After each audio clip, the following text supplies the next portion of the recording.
चालू कर सकता था। तो स्टार्ट झालं। तो गुड मॉर्निंग, शांतरा ठेवा। तो मैं बोल रहा था कि मैंने कल एक नोट भेजा था जिसकी जेरोक्स निकालने बोला था, पर उसमें थोड़ी सी कमियां थी जो मैंने आज सुबह मतलब ऐड ऑन कर दी थी, क्योंकि मोस्टली जो इम्पोर्टेंट टॉपिक थे वो कल ही मैंने भेज दिए थे आपको। तो वो आपके ऊपर है, आपको जेरोक्स वगैरह निकालनी है निकालो, नहीं तो देखो आपके हिसाब से। तो अभी फर्स्ट टॉपिक चालू करते हैं। बैठ जाओ एक बार, अच्छे से बैठ जाओ।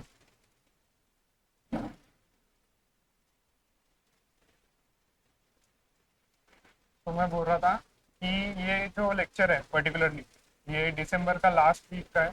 इसके बाद में दिसंबर के नोट्स कंप्लीट हो जाएगी, और जो अगला लेक्चर होगा वो जनवरी के जो वीकली वाइज हो गए करंट अफेयर, हम उस पर फोकस करेंगे। तो फर्स्ट लेक्चर है, मतलब लास्ट लेक्चर है दिसंबर मंथ का, तो कॉन्सेंट्रेट करो। पहला जैसे मैंने पहले भी टॉपिक्स बताए थे कि पहले नेशनल इंटरनेशनल होगा और फिर धीरे धीरे प्रोसीड होगी चीज़ें। तो उसी हिसाब से आज का भी देखते हैं कैसे होती है चीज़ें। तो first news national international national और स्टेट अफेयर्स से लेते हैं।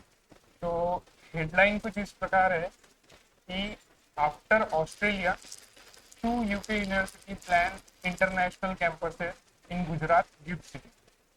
मुझे ये बताओ कि यहाँ पे किस किसे पता है कि गिफ्ट सिटी क्या है, क्योंकि पहले हमने लिया है ये वाला पॉइंट। तो किसी किसे पता है कि क्या है पर्टिकुलर गिफ्ट सिटी क्या होता है, या फिर मतलब जो भी उस रिलेटेड न्यूज़ थे वो भी थोड़े दिन पहले मैंने आपको बताया था। तो क्या थे, कुछ आइडिया है आपको गिफ्ट सिटी रिलेटेड? नहीं है? तो ठीक है, शुरुआत से चालू करते हैं। पर कैसा हो जाएगा, मतलब मुझे सर बोल रहे थे कि कुछ कुछ बच्चों को समझ में नहीं आ रहा है ऐसा बोल रहे हैं। तो मैं वही बोल रहा हूँ कि ये जनरल अफेयर्स मतलब जनरल अवेयरनेस के टॉपिक्स है। ये ऐसे नहीं होएगा कि मैं आपको जो टॉपिक पढ़ा रहा हूँ उसमें जो भी बेसिक पॉइंट्स होंगे उसके पहले के वो भी पढ़ा दूंगा। क्योंकि कैसा हो जाएगा, जब रामायण लिखी गई तो एक बार इस्टेब्लिश कर दिया होगा कि शत्रुघ्न भाई था, भारत भरत जो थे वो भाई थे। अब वो हर बार जब आगे के प्रसंग पे चालू हुए होंगे तब हर बार आदमी इस्टेब्लिश नहीं कर पाएगा कि भरत भाई थे भाई राम जी के, वगैरह वगैरह सब चीजें। तो बेसिक तो आपको ही करना पड़ेगा, वो रिवीजन के सिवा आपके पास चॉइस नहीं है। ठीक है। वैसे फाइनेंशियल अवेयरनेस मतलब जो भी इकोनॉमी के बेसिक के वीडियोस थे वो प्लेलिस्ट वगैरह में अवेलेबल है। अगर आपको नहीं दिख रहा है, कोई नई बैच ज्वाइन किया है वगैरह, तो बता देना, मैं ग्रुप पे डाल दूंगा वगैरह। ठीक है। तो पहला न्यूज़ देखते हैं कि क्या है। तो क्या हो गया कि एक गिफ्ट सिटी नाम का कंसेप्ट है। मतलब क्या होता है कि गिफ्ट सिटी का फुल फॉर्म क्या है पहले वो देख लीजिए। गिफ्ट सिटी मतलब कि एक Gujarat international financial technic tech करके एक सिटी है। मतलब वो गुजरात में स्टेब्लिश है। वहाँ पे क्या होता है मोस्टली जो शेयर मार्केट वगैरह आपको पता है मुंबई में वगैरह सब चीज़ें चलती है।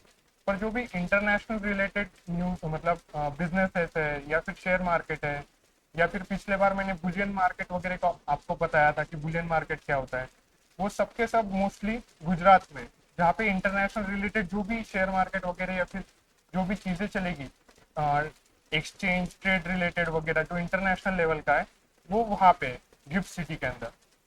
तो हम ये देखते हैं कि अभी क्या हो गया है। एक न्यूज आई थी कि पहले ऑस्ट्रेलिया का, जैसे आपने सिम्बोसिस का नाम सुना है क्या, सिम्बोसिस कॉलेज पुणे का? तो सिम्बोसिस कॉलेज है एक, तो वो भी एक इंटरनेशनल कॉलेज है। उसके बाहर बाहर मतलब ब्रांचेस वगैरह है, कोई भी जो इंटरनेशनल कॉलेजेस वगैरह होते हैं उसके बाहर भी ब्रांचेस होते हैं। तो वहाँ पे फिर कल्चरल फेस्टिवल वगैरह के प्रोग्राम होते हैं। तो वहाँ पे एक नाइजीरियन आया था, तो उसने वो सैराट में का गाना गाया था, मैं देखने गया था वहाँ पे। तो वो कल्चरली इंडल्ज हो जाते हैं वगैरह वगैरह सब चीज़ें। तो मोर और लेस ये समझो कि मेरे एक स्टोरी बैकग्राउंड बताना चाहता था। तो अभी क्या है कि ऑस्ट्रेलिया ने पहले तो अभी गिफ्ट सिटी के अंदर उसके कैंपसेस खोल दिए। उसके भी दो कॉलेजेस थे, एक डेकिंग यूनिवर्सिटी करके है और उसका एक यूनिवर्सिटी ऑफ वोलोंगोंग ऑस्ट्रेलिया करके है, वो भी उसने गिफ्ट सिटी के अंदर ओपन कर दिया है उसका ब्रांच। पर अभी यूके भी वही कर रहा है। यूके की दो यूनिवर्सिटीज है पर्टिकुलरली, एक क्वींस यूनिवर्सिटी बेलफास्ट और कोवेंट्री यूनिवर्सिटी यूके की, जो इस्टेब्लिश होने जा रही है गिफ्ट सिटी के अंदर। तो मोर और लेस आपने थोड़ा बहुत देखा होगा कि मेमोरी बेस्ड पेपर वगैरह सब चीज़ें। तो आपको पता होगा कि मतलब जो पहले के क्लास आपने मेरे देखे होंगे उसमें आपको थोड़ा बहुत ध्यान में आया होगा कि हेडलाइन बहुत ज़्यादा फोकस में होती है हमारे लेक्चर में। तो हेडलाइन में से मुझे ध्यान में ये आ रहा था कि भाई गिफ्ट सिटी कोई है जो गुजरात के अंदर है, उसके अंदर यूनिवर्सिटीज बनाई जा रही है। बाहर की जो यूनिवर्सिटी है वहाँ मतलब उनका ग्राउंड वर्क कर रही है या फिर इस्टेब्लिश हो रही है। तो पहले तो यूके के पहले ऑस्ट्रेलिया की दो यूनिवर्सिटीज इस्टेब्लिश हो चुकी थी और अभी थोड़े दिन पहले ही यूके की यूनिवर्सिटीज इस्टेब्लिश होने वाली है, ऐसा चल रहा है। तो मोर और लेस क्वेश्चन ये आएगा कि कौन सी सबसे पहले गिफ्ट सिटी के अंदर यूनिवर्सिटी कौन सी बनी है, बाहर देश की कौन सी यूनिवर्सिटी इंडिया मतलब इंडिया के गिफ्ट सिटी में बनी है, ये एक चीज आएगी। या फिर गिफ्ट सिटी के बारे में कुछ ना कुछ पूछा जाएगा, या फिर एक इंटरनेशनल फाइनेंशियल सर्विसेज अथॉरिटी है। तो वो अथॉरिटी क्या करती है, वहाँ पे जो ब्रांचेस वगैरह ओपन हो रही है इंटरनेशनल ब्रांचेस या फिर जो भी फाइनेंशियल सर्विसेज रिलेटेड वर्क चल रहा है उसको रेगुलेट करने के लिए कोई ना कोई आदमी लगता है। जैसे आप क्लास में बैठे हो, आप दंगा कर रहे हो और एक पॉइंट के बाद खुद से संभल नहीं रहे हो, तो फिर टीचर लगेगा। या फिर अगर छोटा चाहिए कोई छोटा आदमी, तो फिर क्लास में एक आधा मॉनिटर वगैरह नियुक्त किया जाता है, फिर वो मेंटेन करता है और फिर नाम लिखता है बोर्ड पे वगैरह वो सब चीज़ें। तो वैसी एक अथॉरिटी होती है जो इंटरनेशनल मतलब जो भी ब्रांचेस वगैरह ओपन है होने वाले मतलब रेगुलेशन का काम करने के लिए एक अथॉरिटी ओपन की है। मुझे ऐसा लगता है एक तो पहले वो बोलेंगे कि कौन सी यूनिवर्सिटी ओपन हो रही है, कहाँ की यूनिवर्सिटी है, कौन सी यूनिवर्सिटी गिफ्ट सिटी में ओपन हो रही है वगैरह, वो सेंस में क्वेश्चन आएगा। या फिर इंटरनेशनल फाइनेंशियल सर्विसेज अथॉरिटी पे कुछ ना कुछ क्वेश्चन फ्रेम हो सकता है।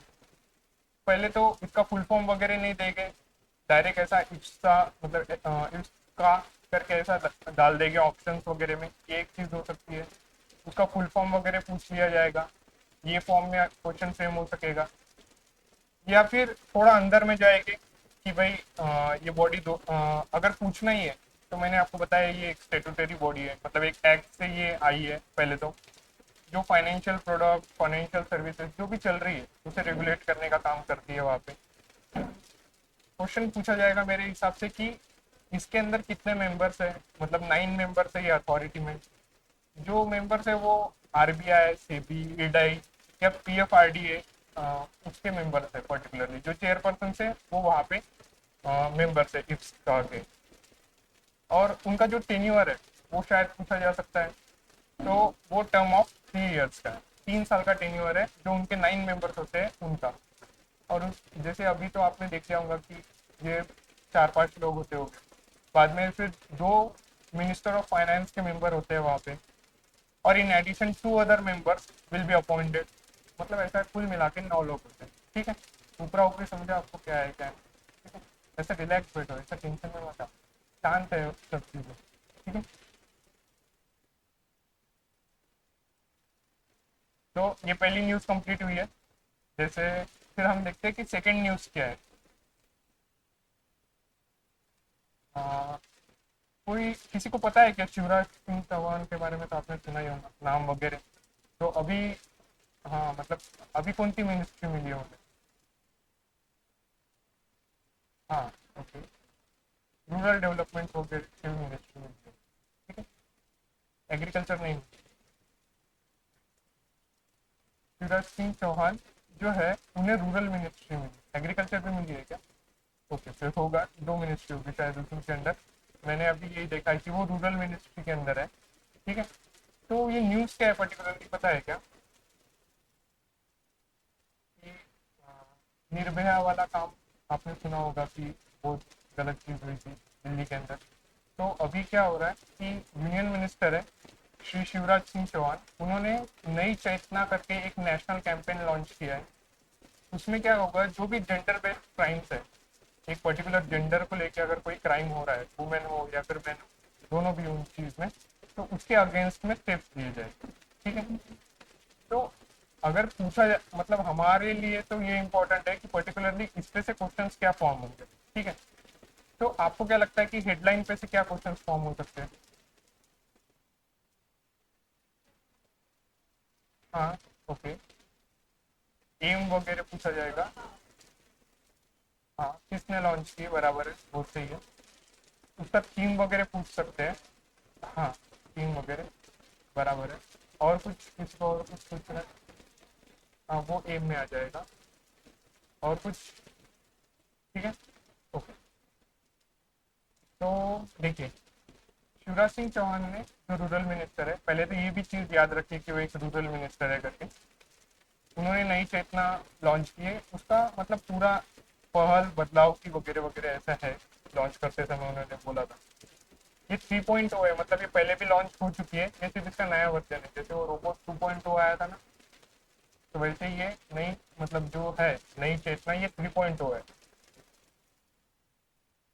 तो इसमें क्या हुआ है कि जिस ये सेंटर्स वगैरह खोले गए, जैसे कि फार्मर्स रिलेटेड सेंटर्स नहीं होते कि जहाँ पे फिर फार्मिंग रिलेटेड नॉलेज दिया जाता है कि इतना ही फर्टिलाइजर यूज करो या इतना ही पेस्टिसाइड यूज करो वगैरह वगैरह सब चीज़ें। तो वैसे ही एक जेंडर रिसोर्स सेंटर है, जो मतलब 227 अभी नए ओपन होने वाले 13 स्टेट्स के अंदर। वो मतलब पर्टिकुलरली डाटा गैदर करेंगे, रिपोर्ट्स, इंसिडेंट्स एंड जिससे लीगल असिस्टेंस वगैरह देंगे जो पीड़ित लोग हैं उनको। और इसका मैसेज है पर्टिकुलरली एक साथ एक आवाज हिंसा के खिलाफ। ठीक है, अगर मेरे हिसाब से अगर उन्हें कंफ्यूज करना है थीम रिलेटेड टॉपिक्स में, तो वो ऐसा बोल सकेगी कि ये जो मतलब ये पर्टिकुलर मैसेज है या थीम है पर्टिकुलरली, ऐसा बोला जाएगा। और बोला जाएगा कि ये चिल्ड्रन रिलेटेड है, या फिर और कोई मतलब पर्टिकुलर वुमेन रिलेटेड, मतलब ऐसे टॉपिक्स रिलेटेड में आ जाएगा, जैसे सीनियर सिटीजन रिलेटेड है। ऐसा कुछ ना कुछ आ जाएगा ऑप्शन में। पर ये पर्टिकुलरली, अब अगर आपको थीम याद है तो आप याद रख सकोगे कि ये पर्टिकुलरली जेंडर रिलेटेड है। ओके, तो उतना एक बात ध्यान में रखना। और दो लोग, एक union minister of women and child development है, जिनका नाम है अन्नपूर्णा देवी जी। उन्होंने भी लॉन्च किया था अब कोई बहाना नहीं कैंपेन, जहाँ पे ये नई चेतना करके लॉन्च हो रहा था, वहीं पे उन्होंने एक दूसरा कैंपेन भी वहाँ पे लॉन्च किया था, अब कोई बहाना नहीं। वो भी जेंडर रिलेटेड जो चीज़ें है, पर्टिकुलरली वायलेंस हो रहा है उसके खिलाफ में ही था। ओके, तो अभी मुझे ऐसा लगता है कि जैसे मैंने आपको बताया कि आपको भी थोड़ा ध्यान में आ रहा है कि इसमें से ये क्वेश्चन फॉर्म हो सकते हैं। और अगर वो थोड़ा जीके टाइप क्वेश्चंस में चले गए, तो एक तो वो शिवराज सिंह को पूछेगी कि कौन सी मिनिस्ट्री अलॉटेड है।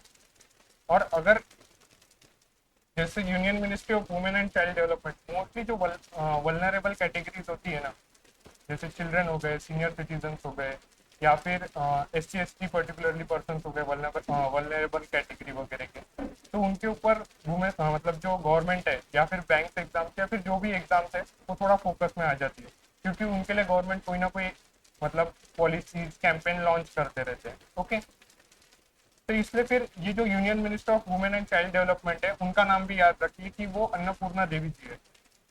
तो मैंने बताया कि एकदम से नाम तो याद रहते नहीं है, तो मैंने मेरा ट्रिक लगाया था कि अन्नपूर्णा जो देवी जी है वो पार्वती माता को बोला जाता है पर्टिकुलर।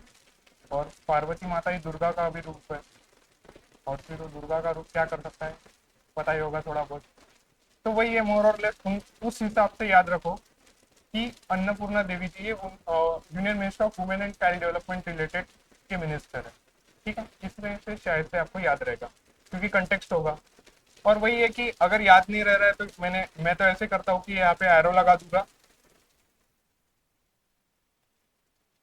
यहाँ पे ऐसा, यहाँ पे मैं एरो कर दूंगा, और ऐसा पार्वती करके लिख दूंगा, पार्वती माता करके या फिर समथिंग पार्वती देवी करके, और फिर मुझे याद रह जाएगा, क्योंकि मेरे दिमाग में जब भी मैं वो ये अलग से हैंडराइटिंग देखूंगा, मेरे दिमाग में वो स्टोरी चलेगी कि ओके मेरे पास ये बैकलॉग की स्टोरी है जो इस पर्टिकुलर फैक्ट के साथ रिलेट हो रही है, और मेरे दिमाग में ऐसे चले जाएगी चीज। ठीक है, तो ये दो न्यूज कंप्लीट हुए पर्टिकुलरली। अभी तक किसी को इश्यू है क्या, कुछ समझ नहीं रहा है क्या? समझ रहा है ना पूरा पर्टिकुलरली सबको? अरे मुंडी तो हला दो भाई, समझ रहा होगा तो। वो भी जबरदस्ती में करने लगा रहे हो। तो थर्ड न्यूज देखते हैं। ठीक है, सेंट्रल गवर्नमेंट ने सैंक्शन किए 85 crore rupees for higher education project in Jammu and Kashmir. ठीक है, अभी थोड़ा जम्मू एंड कश्मीर मोस्टली मतलब न्यूज में रहता ही रहता है, क्योंकि वहाँ पे जो भी क्या बोलते हैं मिलिटेंट एक्टिविटीज वगैरह, उसकी वजह से जो एजुकेशन वगैरह है वहाँ पे के लोगों का, वो सफर होता है। तो उसकी वजह से ये वाली जो पर्टिकुलर लॉन्च मतलब सैंक्शन हुई है अमाउंट, ये हमें देखना जरूरी है कि ये किस लिए हुई है और इसका स्कीम कौन के अंडर है, कौन से स्कीम के अंडर है। तो minister for education has approve 9 project launch मतलब अप्रूव हुए हैं, जिसके लिए 85 करोड़ मिलेंगे। प्रधानमंत्री उच्चतर शिक्षा अभियान करके है, मतलब पीएम उषा करके, जिसके अंदर ये 85 crore rupees ministry of education को मिलेगा। ठीक है। अब तुम बोलोगे सर बोर जैसा लग रहा है थोड़ा सा, तो देखो पीएम उषा, ओके, अगर इसका क्वेश्चन कुछ फॉर्म हो रहा है तो मेरे हिसाब से तो इसका फुल फॉर्म वगैरह पूछा जाएगा पहले तो, कि उच्चतम शिक्षा वगैरह, या फिर ये पर्टिकुलर किस रिलेटेड है, इसका एम क्या है, उस रिलेटेड कुछ ना कुछ क्वेश्चन फॉर्म होगा इस चीज पे। या फिर अभी जो ये कहाँ पे लॉन्च हुई है, कितना बजट मिला है 85 करोड़ रुपीज का, ये वगैरह इस पर्टिकुलर न्यूज रिलेटेड क्वेश्चन पूछा जाएगा, ऐसा मुझे लगता है। ठीक है। तो इसलिए ये पीएम ऊषा करके याद रखना। मैंने इसका थोड़ा बाकी चीजें भी देखी, तो इसमें सिर्फ एक ही पॉइंट इंपॉर्टेंट था कि ये सेंट्रली स्पॉन्सर्ड स्कीम है, जिसमें क्रिटिकल गैप जो होते हैं ना हायर एजुकेशन के, या फिर इंफ्रास्ट्रक्चर वगैरह जो भी बोल सकते हैं, उसे क्रिएट करने के लिए फंड वगैरह मिला था, और फिर उस वजह से फिर इंफ्रास्ट्रक्चर बढ़ेगा और फिर फैसिलिटीज मिलेगी वहाँ पे लोगों को पर्टिकुलरली पढ़ने के लिए वगैरह ऐसे से।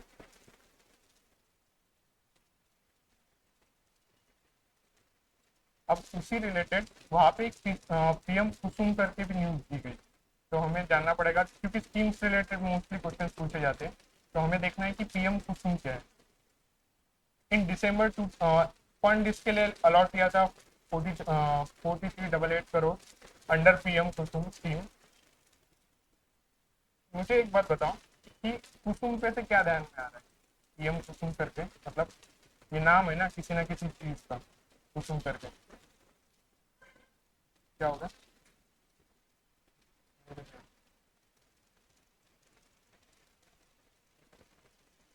शीतल लड़के के भी नाम रहते हैं, उसको क्या कर सकता है।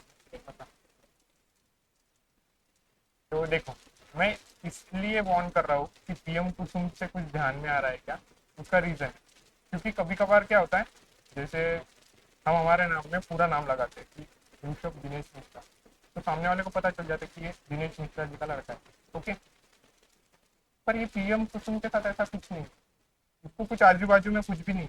तो जब इसका एम पूछा जाएगा कि पर्टिकुलरली इसका एम क्या है पेपर के अंदर, और आपने अगर इसे नहीं देखा है, अगर इसका फुल फॉर्म आपको नहीं पता है, तो फिर नहीं ध्यान में आएगा। जैसे आरडीएम लिख दिया मैंने तो उसमें से मेरे बारे में कुछ नहीं पता चलने वाला, वैसे ये पीएम कुसुम है, इसके बारे में आपको कुछ नहीं पता चलने वाला। तो इसका फुल फॉर्म है कि प्रधानमंत्री किसान ऊर्जा सुरक्षा एवं उत्थान महाअभियान, मतलब कुछ ना कुछ इलेक्ट्रिसिटी वगैरह रिलेटेड है, इसके अंदर सोलर इन्वॉल्व है। ओके।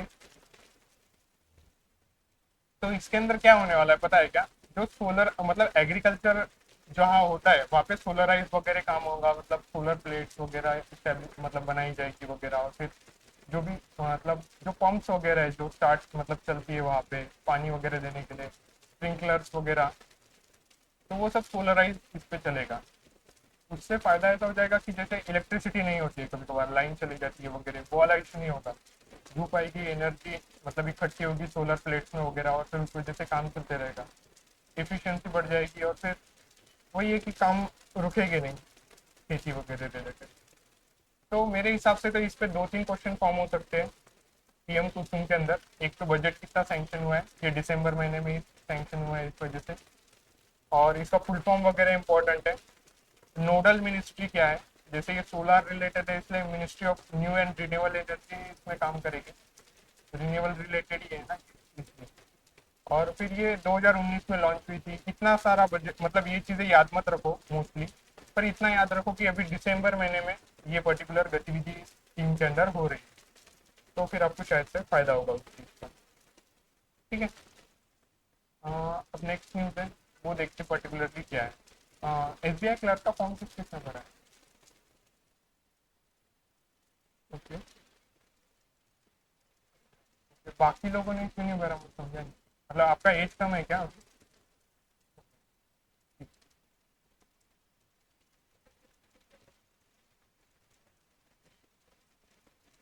चलो नेक्स्ट न्यूज़ देखते हैं। नेक्स्ट न्यूज़ देखी जाए कि पर्टिकुलरली क्या है।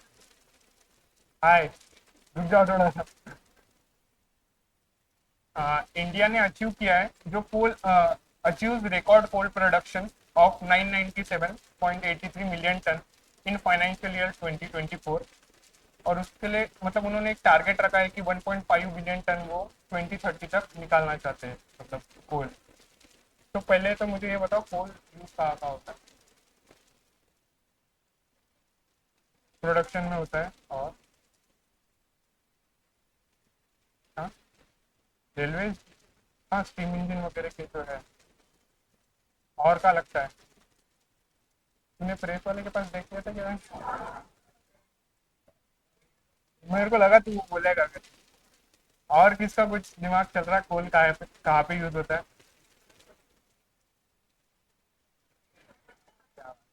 चार। हाँ, बराबर है। जो ब्यूटी प्रोडक्ट्स वगैरह होते हैं वहाँ पे भी चारकोल यूज होता है। ओके। और कुछ? हाँ, बहुत कम अमाउंट में होता है, पर होता है। वो बनता बहुत ज़्यादा है, पर और कुछ लग रहा है कोल से क्या क्या हो सकता है वगैरह सब चीज़ें? इलेक्ट्रिसिटी होता है ना? हाँ। हाँ, अभी भी है ना, स्टीम इंजन वगैरह पे चलने वाले। ओके। जो स्टील प्रोडक्शन होता है ना, उसमें भी कोयला इस्तेमाल होता है। स्टील वगैरह में भी कोयले का अच्छा खासा मतलब अमाउंट होता है।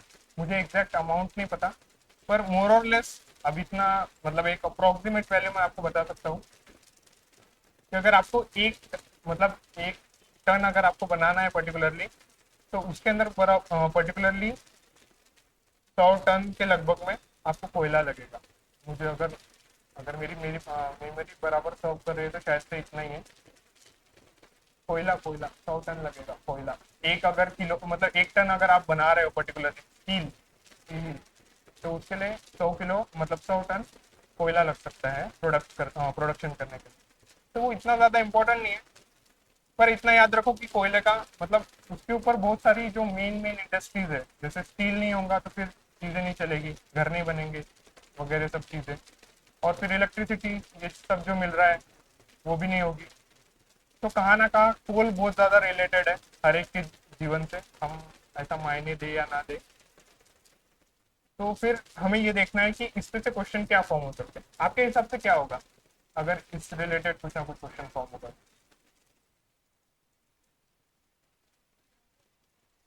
हाँ, टारगेट पूछ सकते हैं 2030 तक का। हाँ। ओके। और कुछ याद आ रहा है आपको?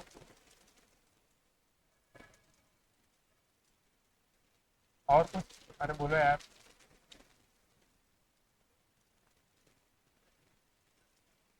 हाँ, प्रोडक्शन वो एक चीज इम्पोर्टेंट है, अभी दिसंबर महीने में कितना हुआ है। हाँ, तो मोर और लेस यही क्वेश्चन बनते हैं इसके कि इंडिया ने अचीव किया है particularly coal production record breaking 997.83 million ton. तो अब बहुत से बार ऐसा हो जाता है कि 997 कैसे याद रखें एग्जैक्ट। तो मेरा डेट ऑफ बर्थ मतलब डेट ऑफ ईयर 1997 है, इसलिए मुझे वो याद रहेगा। तो आपको भी शायद उस वजह से याद रहेगा। As per ministry of coal, India achieved its highest ever coal production 997 in financial year 24। उसमें भी ग्रोथ है पिछले साल से 11.71% का। पहले हमने 893 मिलियन टन निकाला था बाहर। और एक जो 1.5 बिलियन टन है ना 2030 तक हम एक्सट्रैक्ट करने वाले हैं, तो वो एक इंटीग्रेटेड कोल लॉजिस्टिक प्लान है। उसके अंडर ये पर्टिकुलर चीज जो टारगेट मतलब अचीव करने का बताया है वो 1.5 बिलियन टन का है। और एक मिशन कोकिंग कोल करके होता है, वो भी कोल का ही एक पर्टिकुलरली पार्ट है। मैम आपको यहाँ पूछेंगे। तो एक कोकिंग कोल करके होता है, तो उस कोल को उसका भी प्रोडक्शन हमें बढ़ाना है पर्टिकुलरली। तो it's targeting domestic raw coking coal production 140 million ton तक जाना चाहिए, ऐसा माना जाता है। वो अभी 66.821 मिलियन टन। तो टारगेट पूछे जाएंगे भाई। ठीक है, ये जो भी कोल रिलेटेड है उसमें टारगेट पूछे जाएंगे, या फिर प्रोडक्शन कितना हो रहा है वो पूछा जाएगा। मोर और लेस यही उस चीज़ की अहमियत है न्यूज़ की। ठीक है आपके लिए। एक नेक्स्ट न्यूज़ देखते कि क्या है। पिछली बार मैंने एक इंडोर रिलेटेड न्यूज़ बताया था, किसी को कुछ याद है क्या क्या था? हाँ हाँ। और किसी को याद आ रहा है क्या, क्या थी तो उन्होंने, बताओ ना, बताओ मत ना, दूसरों को भी याद है। याद है क्या, इंदौर रिलेटेड कोई एक न्यूज़ थी पर्टिकुलर।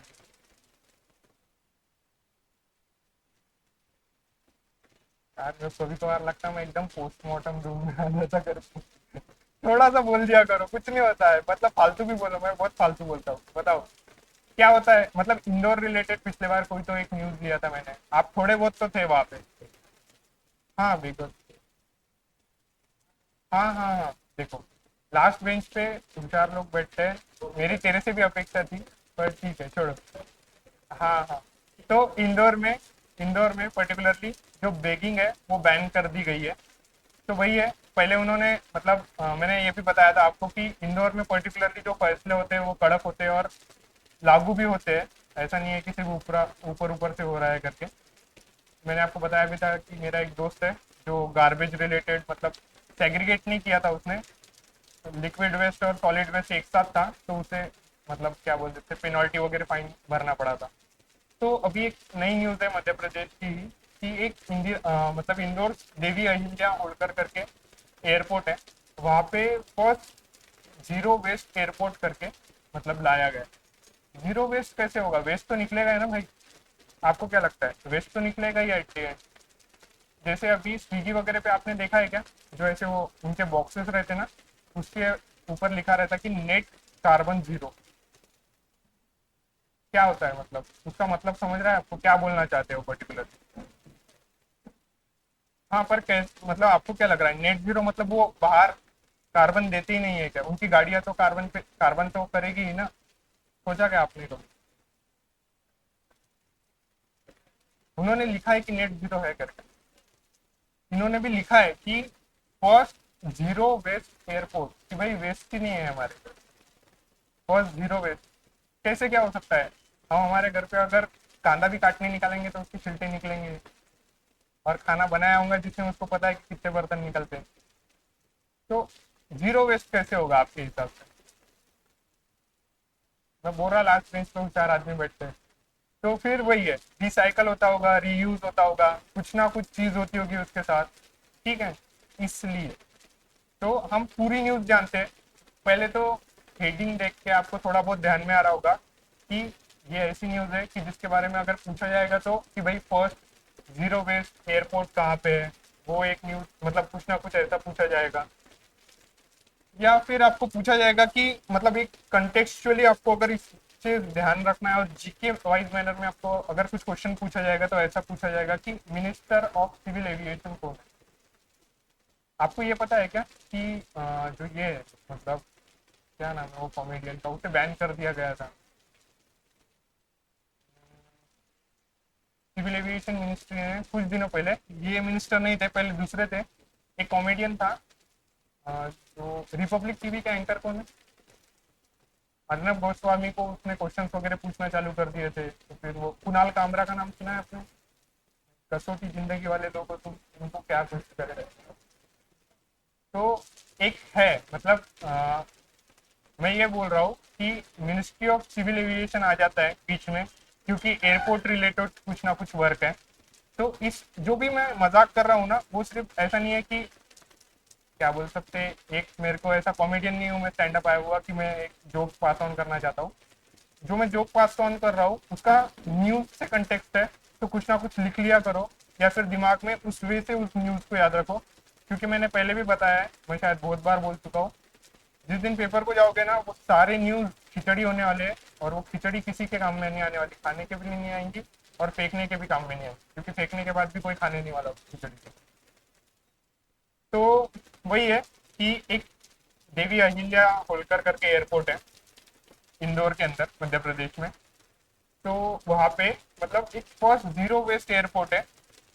तो जीरो वेस्ट कैसे है, तो यहाँ पे रिड्यूस करेंगे, पहले तो वेस्ट जनरेशन ही कम कर देंगे, या फिर रीयूज किया जाएगा, या फिर रिसाइकल किया जाएगा उस वेस्ट को, या फिर रिस्टोर किया जाएगा। कुछ ना कुछ इस चार में से होगा, और उस वजह से फिर वो वेस्ट खत्म कर दिया जाएगा।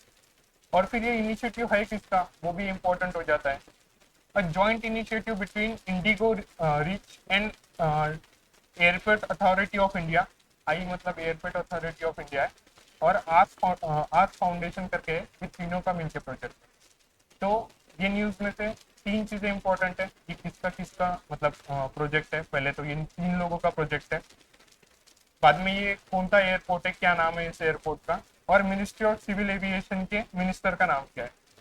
किंजरापाऊ रामू मोहन नायडू, मतलब साउथ का कोई तो है। ठीक है, मे भी मैंने प्रोनाउंस शायद गलत किया होगा, तो थोड़ा बहुत देख लेना, क्योंकि साउथ के लोगों के साथ कांटेक्ट नहीं है, तो फिर मुझे पता नहीं उस चीज़ को कैसे प्रोनाउंस कर सकते हैं। तो वही है, किंजर समथिंग है, राम मोहन नायडू करके, तो उनका है।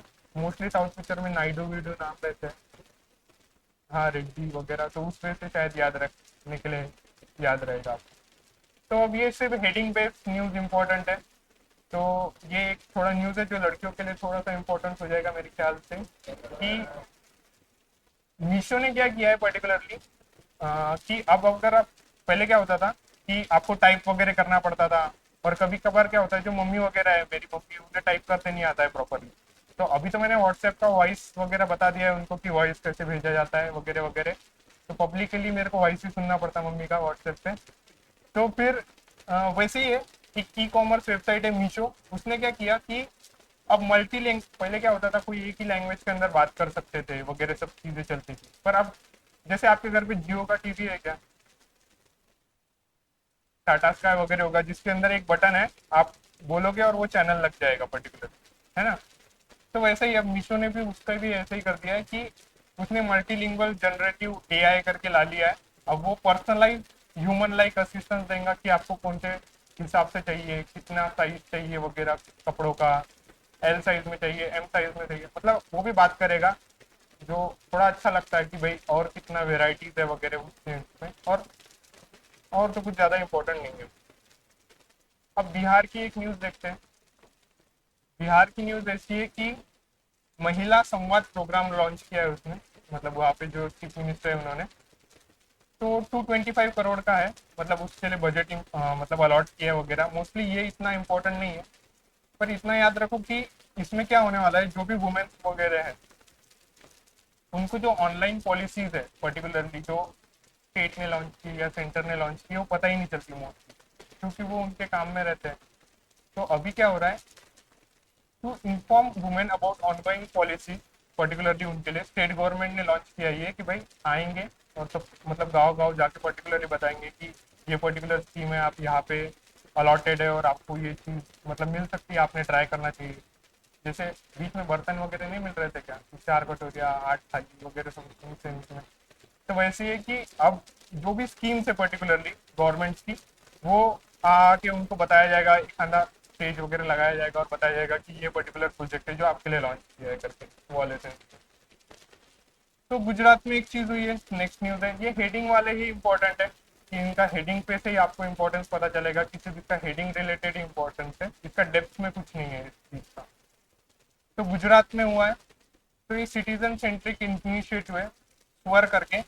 तो इसमें क्या होगा पर्टिकुलरली, कभी कभार क्या होता है, बहुत से लोगों को लिखना पढ़ना नहीं आता है वगैरह सेंस में। तो वो क्या करेंगे, उनकी मतलब मैसेजेस गुजरात के गवर्नमेंट के पास पहुंचाई जाएगी वॉइस नोट वगैरह से। और कैसा है, गवर्नमेंट को तो सब ऐसा क्या बोलते हैं लिखित होना चाहिए ना। तो ये एक उन्होंने रिसोर्स सेंटर मतलब ओपन किया है, स्वर करके, जो डेवलप किया है सीएमओ मतलब चीफ मिनिस्टर ऑफिस और मेटी के भाषणी टीम ने। उसमें क्या होगा कि स्पीच टू टेक्स्ट फीचर है, मतलब जो भी आप बोलोगे वो लिख देगा। जैसे व्हाट्सएप पे आप कुछ बोलते हैं और वो धीरे धीरे टाइप करना खुद ही स्टार्ट कर देता है, आपको टाइप करने की जरूरत नहीं पड़ती। तो वही चीज़ अभी गुजरात गवर्नमेंट ने भी लागू की है। भूपेंद्र पटेल चीफ मिनिस्टर है, ये याद रख लो। तो अभी नेशनल और इंटरनेशनल न्यूज खत्म हो चुकी है।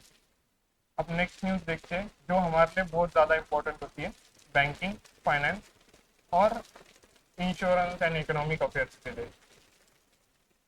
आर्टिफिशियल इंटेलिजेंस की आपको पता है क्या होता है पर्टिकुलर? कोई भी हाथ खड़ा करके बताओ आपको, एक आदमी या औरत या फिर महिला है बस। हाँ कोई भी एक आदमी बताओ, कोई भी। अरे बताओ यार, कुछ नहीं होता है, बताओ। आर्टिफिशियल इंटेलिजेंस का मतलब क्या होता है, क्या होता है?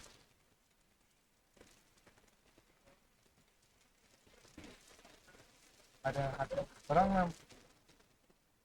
देखो आर्टिफिशियल इंटेलिजेंस मतलब क्या होता है कि सपोज करो कि एक ऐसा मशीन है जिसके अंदर आप आर्ट जैसे रोबोट मूवी देखा होगा ना आपने, उसको सब चीजें समझाई जाती, मतलब लैंग्वेज से लेके सब चीजें समझाई जाती। तो मोर और लेस ऐसा ही है, सिर्फ आर्टिफिशियल इंटेलिजेंस ही ऐसा होता है कि वो खुद भी सीख सकता है। जैसे आपने रावण देखा होगा, रोबोट देखा होगा, तो खुद ब खुद सीखता है ना चीजें। जैसे हाँ चैट जीपीटी वगैरह, वो खुद इन्वॉल्व हो जाता है और आपको ह्यूमन लाइक फील देता है कि वो चीजें समझेगा, फिर वो उसकी मेमोरी डेवलप करेगा। एवेंजर देखा होगा आपने, उसमें भी रोबोट वगैरह का था। तो वही है, पर्टिकुलरली आर्टिफिशियल इंटेलिजेंस मतलब एक मशीन है जो खुद से इंफॉर्मेशन गैदर कर सकती है, खुद अपना ब्रेन मतलब क्या बोल सकते हैं, इंफॉर्मेशन बढ़ा सकती है, वो वाले सेंस में, और कुछ भी नहीं है आर्टिफिशियल इंटेलिजेंस। तो अभी क्या हो गया, आरबीआई ने अनाउंस किया pre AI committee to develop AI framework. अभी क्या होता है कि एकदम आपको गर्मी हो रही है कि किसको, अगर पंखा लगा, अगर ठंडी लगे तो बंद कर दे। तो एक आरबीआई ने प्री एआई करके बनाया है। तो क्या है उसमें, मतलब एक कमेटी बनाई, मतलब अनाउंस किया है एक कमेटी प्री एआई करके, जिसमें वो एआई का फ्रेमवर्क बनाएंगे। जैसे किसी भी चीज़ का एक फ्रेमवर्क बनता है, जैसे आपने अंबा देवी के टाइम पे भी देखा होगा, पुलिस वाले एक फ्रेमवर्क बनाते कि इतने से इतने बजे तक की दुकानें चलेगी, ओके। या फिर कोई रास्ते के पास नहीं आ जाएगा, इतवारा में गर्दी नहीं होगी, झगड़े वगैरह अवॉइड करने के लिए चीजें चलेगी, या फिर जो एकदम चढ़ी पार लोग हैं उनको एकदम ही बाहर रखा जाएगा, या फिर जो ऐसा दंगा कर सकते हैं उनको पहले अंदर ले लिया जाएगा जेल में। तो एक फ्रेमवर्क डिसाइडेड है। तो वैसे ही आरबीआई का भी एक फ्रेमवर्क है। आरबीआई पर जो डील करती है वो एकदम ऐसे क्या बोल सकते हैं, फाइनेंस रिलेटेड या फिर टेक्नोलॉजी रिलेटेड चीजों से डील करती है, ओके। तो वही है, आरबीआई ने भी फिर एक कमेटी बनाई फ्री एआई करके, जो एआई का फ्रेमवर्क बनाएंगे। तो कैसे बनाएंगी वो देखते हैं हम पहले। रिजर्व बैंक ऑफ इंडिया ने एक 8 मेंबर पैनल बनाया फ्री एआई करके, मतलब उसमें क्या है, इसका फ्रेमवर्क क्या मतलब फुल फॉर्म क्या है, framework for responsible and ethical enablement of artificial intelligence. मतलब ऐसा है कि जो भी आर्टिफिशियल इंटेलिजेंस की चीज़ें चलेगी भाई, क्योंकि अब मशीन एडॉप्ट हो गई है, चीज़ें आएगी धीरे धीरे, फिर वो इन्वॉल्व हो जाएगी। फिर वो देखना चाहते हैं कि कितने अच्छे से ये चीज़ें वर्क कर सकते हैं हम ग्राउंड पे, जिससे लोगों के साथ धोखाधड़ी नहीं हो, फाइनेंस रिलेटेड वगैरह वो वाली चीज़ों। तो वही है, अब उस चीज के लिए फ्रेमवर्क बनाने के लिए कोई ना कोई आदमी चुना जाएगा। तो एक पुष्पक भट्टाचार्य करके है, उन्हें चुना गया, जो एआई रिलेटेड वर्क में, मतलब आईआईटी बॉम्बे में वो पर्टिकुलरली यही काम करते हैं, आर्टिफिशियल इंटेलिजेंस लैंग्वेज मॉडल्स वगैरह सीखते हैं, मतलब पर्टिकुलरली पढ़ाने का काम या फिर उसके ऊपर रिसर्च वगैरह करते हैं। तो इसलिए उन्हें ये काम सौंपा गया, और फिर वो कमेटी क्या करेंगी to study the present level of AI adoption. पहले तो आर्टिफिशियल इंटेलिजेंस है वो कितना ज़्यादा एडॉप्ट हुई है, उस वे में वो देखेंगे कि present level of AI adoption in financial services and review regulatory and supervisory approaches वगैरह वगैरह। वो 6 महीने में उसकी मतलब रिपोर्ट देगी वगैरह। तो हेडलाइन से सिर्फ ये ध्यान में आ रहा है कि सी एआई करके कुछ ना कुछ है, जो कमेटी फॉर्म की है उसका कोई ना कोई लीड करेगा, जो पुष्पक भट्टाचार्य जी है। और उसका फुल फॉर्म जो है वो framework for responsible and ethical enablement of artificial intelligence. ठीक है, इतना ही इस news related, banking news related important है। ठीक है,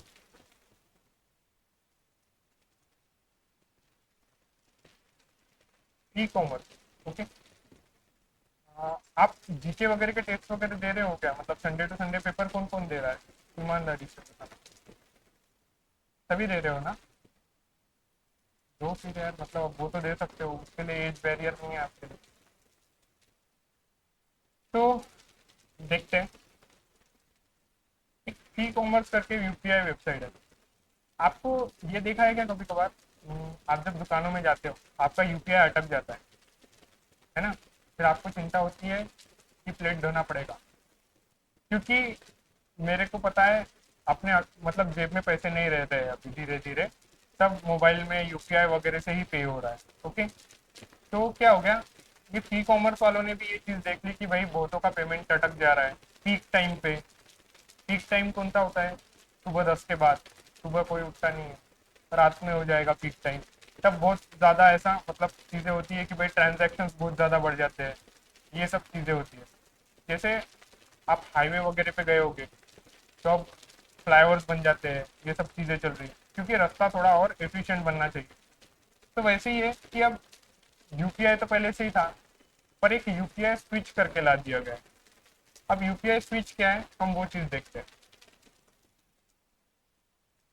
कभी कभार मैं ऐसा क्लास में बैठा रहता था यूपीएससी के, तो मुझे ऐसा लगता था कि आदमी बहुत बोर कर रहा है एक पॉइंट के बाद, आधा पौना घंटे के बाद ऐसा लगता था कि यार ये बस सब कैसे ना कैसे रुक जाए, वो तो क्या इसका कुछ ना कुछ हो जाए, इसको फोन आ जाए भाई कैसे ना कैसे करके कि भाई तुम्हारी गाड़ी पंचर हो गई, कुछ ना कुछ। तो क्या हो जाता फिर उसमें इशू हो जाते।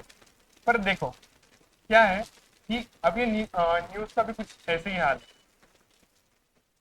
एक फ्री कॉमर्स करके वेबसाइट मतलब क्या हो गया था, एक सेकंड ना बताता हूँ। तो वही मैंने जैसे बताया कि एक पॉइंट के बाद में फिर हाफ एन आवर बाद दिमाग बोल देता है कि भाई बहुत हो गया, थोड़ा थोड़ा निपटाते जाओ भाई, मेरे तक आने मत दो, मेरे दिमाग तक आने मत दो चीज़ें। पर वो इसलिए होता है पर्टिकुलरली कि हम दिमाग में जाने ही नहीं दे रहे डाटा, या फिर समझ नहीं रहा है। जैसे मैं है ना पर्टिकुलरली जो सत्संग वगैरह होते हैं ना, वो मेरे को पहले अच्छे नहीं लगते थे। पर अभी एक मेरे को आदमी मिल गया है, मेरे को उसके सत्संग अच्छे लगते हैं। क्योंकि फिर मैंने सोचा यार मेरे को सत्संग तो अच्छे नहीं लगते थे, फिर मैं सुन क्यों रहा हूँ। फिर मेरे को पता चला कि मेरे को समझ रहा है कि वो क्या बोल रहा है। तो मुझे ये पता चला ओवरऑल जो भी चीज़ें चल रही है, मतलब एक पॉइंट के बाद बोरियत इसलिए होना चालू हो जाती है क्योंकि समझना बंद हो जाता है कि ये किस पतंग का मांझा मतलब ले रहा है भाई। मेरे को पता ही नहीं, पतंग ही नहीं दिख रही मेरे को, कौन सी पतंग उड़ रही है घर के ऊपर में। ठीक है, तो वैसा मत होने दो, किसकी पतंग कटने नहीं दूंगा, मेरे को बता दो सिर्फ कि किसकी पतंग किसको नहीं दिख रही है भाई पतंग। ठीक है, तो अभी मेरे को बताओ फ्री कॉमर्स मतलब क्या होगा, थोड़ा इन्वॉल्व हो, आखिरी बेंच तक इन्वॉल्व हो, मेरे को सिर्फ इतना बताओ फ्री कॉमर्स मतलब क्या होगा आपके हिसाब से। सोचो तो सही, एक सेकंड, कुछ ना कुछ क्या ही हो जाएगा आपका। फ्री कॉमर्स मतलब क्या होगा? ई कॉमर्स कुछ भी नहीं है। एक मतलब ऐसा सपोज करो, एक मिडल मैन, जैसे यहाँ पे मतलब खेती किसके घर पे है मुझे वो बता। सबके घर पे है। तो फिर सोयाबीन लेके आप दुकानों में जाते होंगे, मतलब वो जाना पड़ता होगा ना एपीएमसी वगैरह मंडी वगैरह में। तो वो मिडल मैन है। वो मिडल मैन आपके मतलब आपके मतलब सब क्या बोलते हैं धान्य वगैरह गैदर करता होगा, गिनता होगा कितने किलो हो गए, और आपको पैसे देता होगा, है ना, ऐसा चीज चलती होगी। तो वैसे ही सपोज करो एक ई कॉमर्स है। अब क्या हो गया है कि एक बैंक है, एक सपोजिटली ऐसा कंसिडर करो।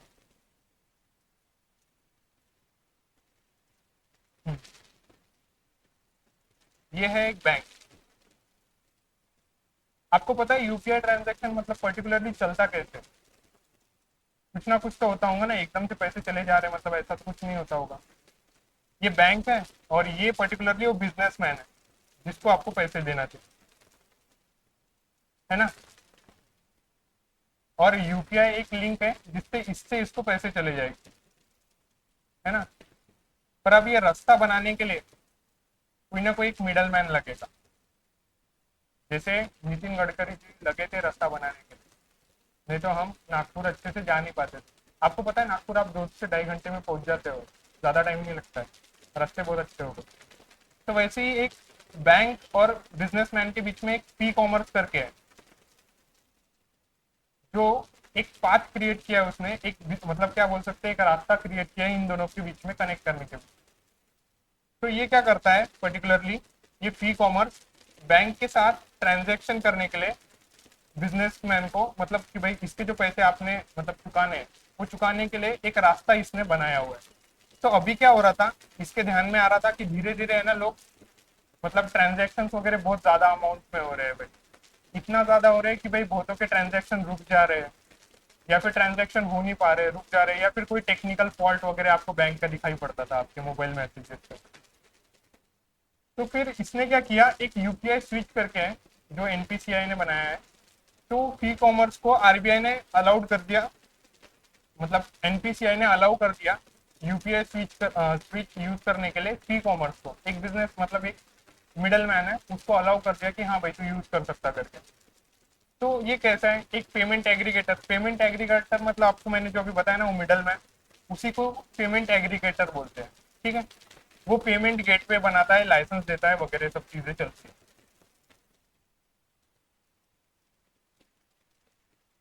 तो यूपीआई स्विच में क्या होगा पर्टिकुलरली, जब आप ये यूपीआई स्विच चालू कर दोगे तो वो जो ट्रांजैक्शन लोड है, समझो एक ही रास्ता होगा तो ट्रांजैक्शन लोड बहुत ज्यादा एक ही ट्रैवल इस पे से हो रहा है। पर जब यूपीआई स्विच चालू हो जाएगा तब वो ट्रांजैक्शन लोड बढ़ जाएगा, मतलब रास्ते बहुत सारे बन जाएंगे, ऐसा कंसिडर करो। और जिसकी वजह से जो प्रेशर आ रहा था उस यूपीआई ट्रांजैक्शन आईडी पे वगैरह पे, जो ट्रांजैक्शन हो रहा था उसके लिए पीक टाइम पे, वो कम हो जाएगा। और उसकी वजह से फिर जो सीमलेस कम्युनिकेशन है बिटवीन कोर बैंक जो मैंने आपको पहले बताया और यूपीआई सिस्टम, वो अच्छे से हो सकता है। तो मोर और लेस बस इतना सा है ई कॉमर्स। ठीक है, समझा आपको। तो मैंने आपको बताया पहले कि हेडक्वार्टर ऑफ एनपीसीआई मुंबई में है और चेयरमैन उसके अजय कुमार चौधरी जी है। ये पहले भी मतलब बताया, मैं चौधरी के साथ में जी लगा देता हूँ, जी की वजह से मेरा वो थोड़ा पर्सनलाइज हो जाता है और मैं वो चीज़ याद रख सकता हूँ कि ओके ये था करके। अब नेक्स्ट न्यूज़ देखते हैं कि क्या है। पहली न्यूज़ कंप्लीट हुई, सेकंड नंबर की ई कॉमर्स वाली न्यूज़ कंप्लीट हुई है। अब थर्ड न्यूज़ देखेगी पर्टिकुलरली क्या है।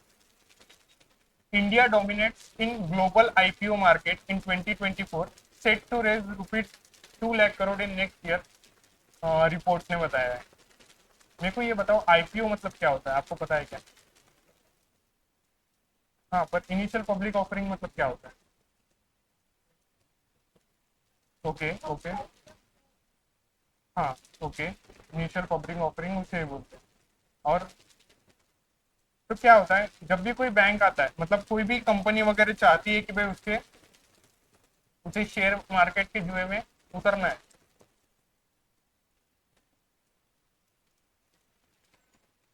सपोज कोई भी एक ऐसा सपोज करो कि एक कंपनी, अब वो कंपनी को कुछ ना कुछ पैसे चाहिए मार्केट के अंदर, और अभी तक उसका कोई भी शेयर मार्केट में अस्तित्व नहीं है। अभी वो ऐसा कुछ नाम भी नहीं है शेयर मार्केट की लिस्ट में इस चीज का। तो सबसे पहले अगर कोई आईपीओ इशू करता है, मतलब अगर कोई सबसे पहली बार अगर शेयर मार्केट में उतरता है, तो उसे आईपीओ कहा जाता है। तो अभी एट प्रेजेंट ऐसी सिचुएशन है अपनी इंडियन मार्केट के अंदर कि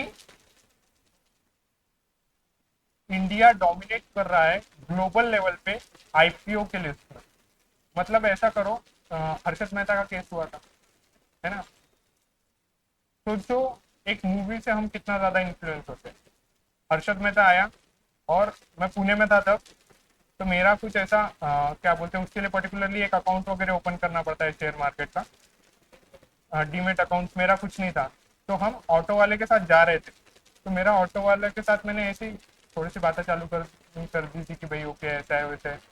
थोड़ी देर बाद में उसने मेरा डीमेट अकाउंट खोल दिया था विद इन 15 मिनट के अंदर कि भाई चलो डीमेट अकाउंट वगैरह का देखते हैं वगैरह, मतलब उसने सारी इन्फॉर्मेशन मेरे को बता दी थी कि ये ऐसा होता है वगैरह वो वाले से।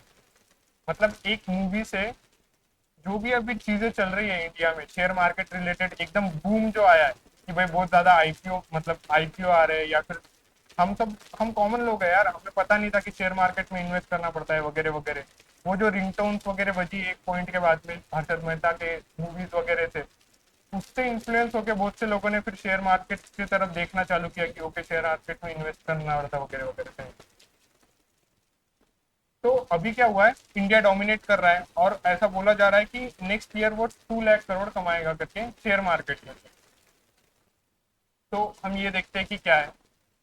एज पर द डाटा, ये एक कंपनी है, मतलब एक ग्रुप है जिसने ये डाटा लाया है। Global leader, India global lead कर रहा है इनिशियल पब्लिक ऑफरिंग में, जो 2 टाइम्स है एज यूएसए। यूएसए का एट प्रेजेंट देखो, मैंने ये डाटा दिया है आपको। यूएसए 205 पे है और इंडिया 332। इस पे है अभी एट प्रेजेंट की सिचुएशन जो है वो इस हिसाब से है।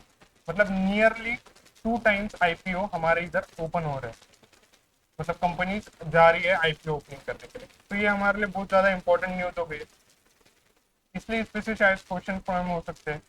तो ये है कि इंडिया ग्लोबल लीड कर रहा है in terms of IPO volume. First number पे इंडिया है और थर्ड नंबर पे चाइना है। चाइना का याद रखा करो क्योंकि वो हमारे आसपास का कंट्री है।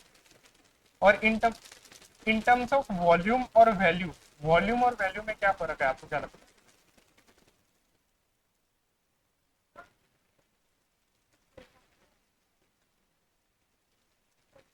हाँ, वही होता है। पर एक सेकंड ना,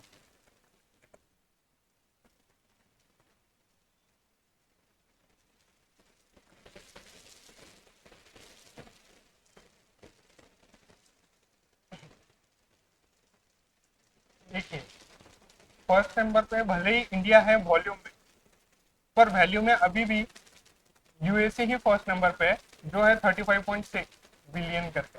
ओके। और सेकंड नंबर पे इंडिया है जो 22.7 बिलियन पे है। और इंडिया का टारगेट है नेक्स्ट ईयर के अंदर कि वो 2 लाख करोड़ पे जा सकता है। तो ये बहुत बड़ी न्यूज़ है। मुझे ऐसा लगता है कि इस पे से शायद क्वेश्चन फ्रेम हो सकता है एसबीआई क्लर्क वगैरह रिलेटेड, तो इसलिए थोड़ा ध्यान दो। और ड्राइवर्स कौन होंगे, ऑब्वियस सी बात है इंडस्ट्रीज होंगी जो फर्स्ट नंबर पे 30% उनका मतलब शेयर मतलब है ये आईपीओ लॉन्च करने वगैरह के इसमें। तो इसलिए ये चीज़ इंपॉर्टेंट है, याद रखो। ठीक है। अब एक नेक्स्ट न्यूज़ देखते हैं कि वो क्या है पर्टिकुलरली। गवर्नमेंट ने क्या किया है कि वो 4 लाख करोड़ फ्रॉम फाइनेंस मतलब मार्केट के अंदर से लेने वाले। तो वो टी बिल से लेने वाले हैं। मुझे ये बताओ, जो पहले क्लासेस में था उनको ट्रेजरी बिल्स शायद पता होगा। ट्रेजरी बिल्स मतलब क्या होता है, इसे पता है?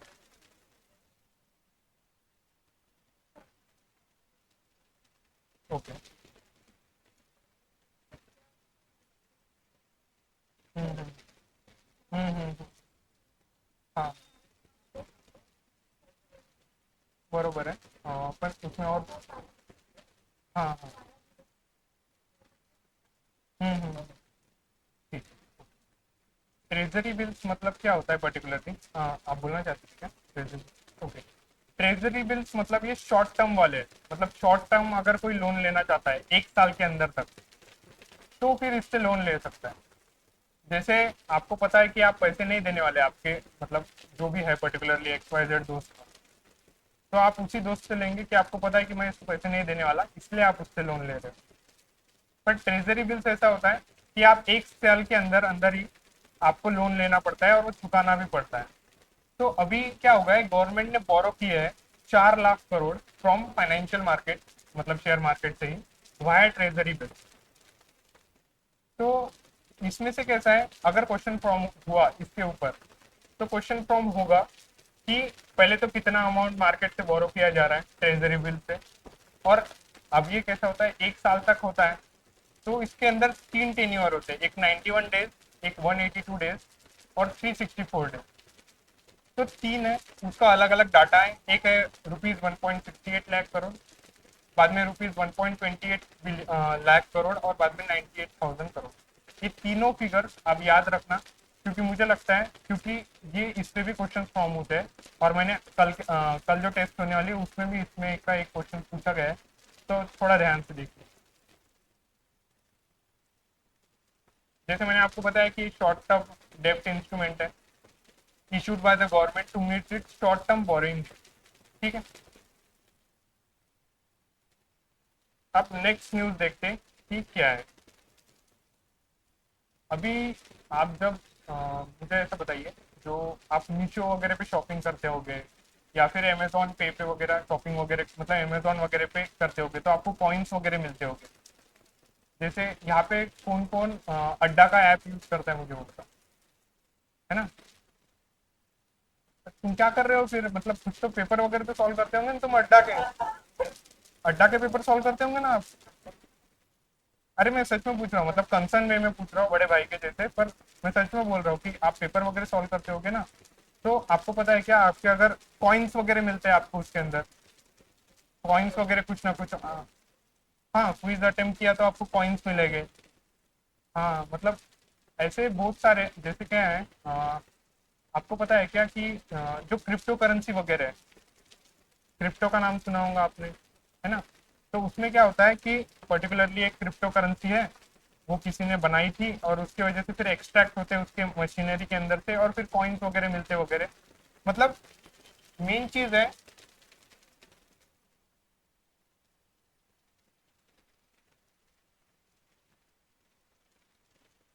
हाँ, तो देखो मैं क्या बोल रहा था, थोड़ा ध्यान से देखो, क्योंकि मुझे पहली बार पता चला कि आप अड्डा के पेपर नहीं सॉल्व करते। तो क्या होता है, कोई भी एक कंपनी होती है, ठीक है, तब उसको उसके प्रोडक्ट मार्केट में लॉन्च करने होते हैं। तो वो क्या करती है, पर्टिकुलरली लॉन्च करने से पहले कुछ ऐसे, मतलब क्या हो सकता है, पहले क्या होता था कि आपने बहुत सारे लोगों को जीपे वगैरह रेफर करा होगा, क्योंकि हम लोग है, हमारे को 51 रुपए चाहिए थे, 51 रुपीज मिलते थे अगर किसी दोस्त को आपने गूगल पे फोन पे रेफर किया तो पहले डायरेक्ट कैश मिलता था कि भाई इतने इतने रुपए है और वो आपको मिल सकते हैं। और कभी कभार ऐसी न्यूज भी आती थी कि 600 रुपए मिल गए करके, भाई किसी को स्क्रैच करने के बाद में कार्ड, वो ऐसा स्क्रैच करना पड़ता था। सुना होगा ना, इतना सुना होगा कम से कम। हाँ बोलो, हाँ, मेरे को थोड़ा डर लग रहा कि तुम्हारे कितना ध्यान में आ रहा। तो ठीक है, तो क्या होता है, पहले ऐसा कैश का बोनस देते थे कि भाई कार्ड स्क्रैच करो, आपको 4 रुपए 5 रुपए मिलेंगे या फिर 10 रुपए मिलेंगे, ऐसा सेंस में। फिर बाद में कंपनियों के ध्यान में आ गया कि भाई अगर हम मतलब एट दी एंड हमें इससे भी पैसे कमाने हैं, तो उन्होंने क्या स्टार्ट कर दिया, उन्होंने खुद के कॉइन्स बनाना चालू कर दिए। कॉइन्स मतलब वो सिर्फ उसी के प्रोडक्ट्स बाय करने के लिए आप यूज कर सकते थे, है ना? जैसे अड्डा का अगर आपको कोई बुक लेना है, तभी वो कॉइन्स आपके काम के, नहीं तो आप दुकानों में नहीं दे सकते कि भाई मेरे पास अड्डा के 50 कॉइन है और मेरे को कहीं क्या तो मारीगोल्ड का छोटा सा बॉक्स होना था। तो वैसा नहीं चलता था, है ना? तो वही है कि अभी क्या होता है, जो भी कंपनियां वगैरह है, मोरलेस ऐसा ध्यान में लाओ कि बहुत सारी कंपनियां होती है, तो पहले वो कैश वगैरह के ऑफर्स देंगे आपको, बाद में फिर अभी आप गूगल पे वगैरह यूज करते होंगे तो आपको सिर्फ एक क्या बोलते हैं, एक, हाँ हाँ बराबर है मैम, बोलते, हाँ हाँ, मैं वही बोल रहा हूँ कि लास्ट बेंच पे सच में बैठते हैं लोग, सोच रहे हैं वो कम से कम, बीच वाले तो क्या ही कर रहे हैं क्या बता। तो वही है कि जो है,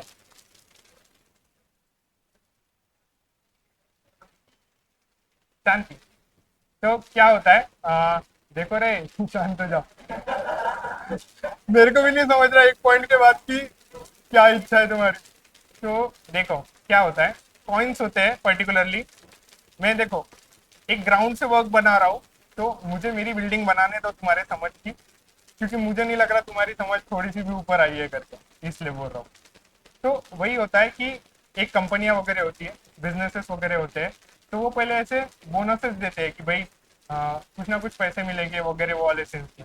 पर अब आप बड़े बड़े कंपनियों के पास जाओगे ना, तो वहां के एम्प्लॉय को पता है कि वो बोनसेस नहीं देंगे आपको, एक क्यूआर कोड देंगे या फिर कुछ ना कुछ ऐसा कार्ड वगैरह दे देंगे जिसको स्क्रैच करने के बाद आपको कुछ ना कुछ कॉइन्स वगैरह मिल जाते हैं। और वो कॉइन एट दी एंड आप सिर्फ उसी के वेबसाइट पे काम कर सकते हो। जैसे मीशो का अगर कोई आपने प्रोडक्ट लिया है, एक मीशो के प्रोडक्ट के साथ इश्यू था कि भाई समझो आपने रिप्लेस कर दिया, तो वो आपको कैश नहीं देते थे, पहले ऐसा होता था, वो आपको कॉइन्स मिलते थे कि आपके पास इतने मीशो कॉइन्स है, 500 मीशो कॉइन्स है। मतलब भाई जब भी आपको कुछ ऐसा आएगा याद कि भाई मुझे एक आधी कोई नई कुर्सी लेना है, तभी उस पैसे की अहमियत है, नहीं तो आपके जो 500 रुपए गए थे वो चले गए, है ना? तो अभी क्या है, एक नया फ्रेमवर्क निकाला इस चीज से डील करने के लिए, क्योंकि क्या हो रहा था एट दी एंड, जो ये पैसे निकल रहे थे, जो भी ये कॉइन्स वगैरह बन रहे थे या फिर जो भी पेटीएम पे व्यवहार चल रहा था, तो वो सिर्फ एक क्लोज लूप में ही चल रहा था कि भाई आप अपना प्रोडक्ट लो, तभी आपके जो वो पैसे आपके अकाउंट में या फिर बोनस कूपन वगैरह आपके अकाउंट में तभी काम में आएंगे। पर अभी क्या हो गया है, आरबीआई ने अप्रूव कर दिया है पीपीए होल्डर। मैं बताऊंगा, थोड़ा सा ध्यान से देखो कि क्या है हेडलाइन। आपको ये बहुत ज्यादा कंफ्यूजिंग न्यूज है, मुझे ये न्यूज बनाने के लिए 20 से 25 मिनट लगे हैं, तो ये सच में थोड़ा इंपॉर्टेंट है, मुझे भी नहीं समझा था, इसलिए मैं इतना बैटल फील्ड तैयार कर रहा हूँ आपके लिए। तो आरबीआई ने अप्रूव कर दिया है पीपीए होल्डर जो है to make UPI payment via third party app. तो पहले अब इसमें बहुत सारे शब्द आ गए। जैसे मैं आपको ऐसा बोलूं कि भाई केवट के नाम सुना होगा आपने। केवट पता है आपको कौन है? यहाँ पे हार्डली हार्ड 4-5 लोगों को केवट पता होगा। तो अब मैं जो भी केवट के बारे में बताऊंगा उसके बाद में वो आपको नहीं समझने वाला कि केवट कौन था। पर मैं आपको ऐसा बता दूं कि जब राम जी जा रहे थे वनवास के लिए, तब केवट ने ही भाई वो नाव से पार कराया था। फिर आपको स्टोरी समझ में आ जाएंगे और फिर आप मेरे से रिलेट करेंगे और आपको फिर ध्यान लगेगा पढ़ाई में। तो कुछ इस हिसाब से ही ये न्यूज है। तो हेडलाइन ऐसी है कि पीपीआई होल्डर्स को यूपीआई पेमेंट करने के लिए थर्ड पार्टी की परमिशन मिल गई। पर क्या है ये पूरी न्यूज? तो प्रीपेड पेमेंट इंस्ट्रूमेंट, तो क्या है कि एक प्रीपेड पेमेंट इंस्ट्रूमेंट है। जैसे आपके प्रीपेड के कार्ड होते थे ना, सिम कार्ड वगैरह, जो बाद में पे करना पड़ते थे, प्रीपेड कर देना पड़ते थे, वो कूपन स्क्रैच करके आप करते थे और फिर उसका टॉक टाइम वगैरह मिलता था, है ना। अब मेरे पास वही एक एग्जांपल है बताने के लिए। तो वो प्रीपेड अकाउंट्स वगैरह मिलते थे। तो वैसे ही सपोज करो कि एक प्रीपेड पेमेंट इंस्ट्रूमेंट है जो मीशो के कॉइन्स आपको मिले हैं, जैसे गिफ्ट कार्ड आपको मिला है, या फिर आपके पास जो मेट्रो कार्ड में पैसे हैं, या फिर आपके डिजिटल वॉलेट जो है, जैसे बहुत से लोग मेट्रो का कार्ड बना लेते हैं, उसके अंदर बहुत सारे कॉइन्स रहते हैं उनके। पर जब वो दिल्ली से वापस आ जाते तो अमरावती में तो मेट्रो नहीं है, तो उनके जो पैसे उस कार्ड में थे वो वैसे के वैसे ही रहते। तो अभी क्या हो गया है, जो भी ये प्रीपेड पेमेंट इंस्ट्रूमेंट है, जो भी जहाँ पे अकाउंट्स वगैरह बने हुए हैं, तो अभी क्या हो गया है, उसको फैसिलिटेट करने के लिए कि भाई अब ये क्या हो रहा है कि भाई जो प्रीपेड में पैसे होते थे वो सिर्फ particularly purchase of goods and services में यूज होते थे, जैसे मेट्रो में सर्विस लेने के लिए यूज होंगे या फिर मीशो के प्रोडक्ट लेने में यूज होते हैं, जो भी कॉइन्स आपके पास है अभी। पर अभी क्या हो गया है, आरबीआई ने परमिशन दे दी है, जो भी केवाईसी युक्त अकाउंट्स है, जो भी अगर मीशो पे अगर केवाईसी वगैरह डन है, वो अगर चीज हुई है, तो अभी क्या होगा, जो आपके जो प्रीपेड इंस्ट्रूमेंट्स है मीशो वगैरह, उस पे आप यूपीआई से पेमेंट ले भी सकोगे और यूपीआई से पेमेंट उसके अंदर डाल भी सकोगे। मतलब उसके अंदर जो कॉइन्स है, अड्डा के साथ वैसा नहीं होगा, उसके अंदर केवाईसी डन नहीं। पर इतने कॉइन भी नहीं होंगे भाई तेरे तो तो जो भी यूपीआई का मतलब है, अब यूपीआई से ट्रांजेक्शन उसके अंदर हो सकेगा। मतलब आप यूपीआई से उसके अंदर के पैसे मतलब ट्रांसफर करा सकोगे आपके यूपीआई के बैंक अकाउंट में, या फिर यूपीआई से भी आप पेमेंट उसके अंदर डाल सकोगे। अगर आपको मीशो कॉइन्स लेना है तो वो भी आप यूपीआई से कन्वर्ट करके आपके बैंक अकाउंट के जो कॉइन्स है, मतलब पैसे है, उससे कन्वर्ट कर सकोगे। मुझे सच्ची सच्ची बताओ, समझा क्या अभी तक? क्योंकि ये बहुत कंफ्यूजिंग न्यूज है। हाँ, बस मतलब जो आपका पैसा आपको लग रहा था कि चला गया, मेट्रो कार्ड में जो पैसे थे या फिर मीशो कॉइन्स में थे, मीशो के साथ अभी वैसा है या नहीं मुझे पता नहीं।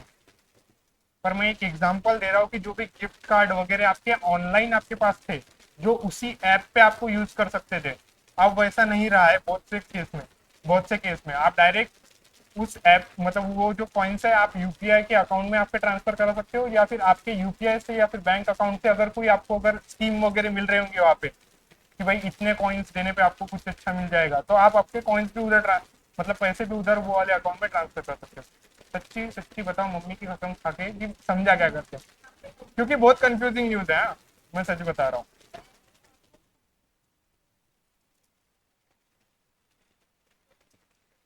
हाँ हाँ, ये केस टू केस वेरी होगा।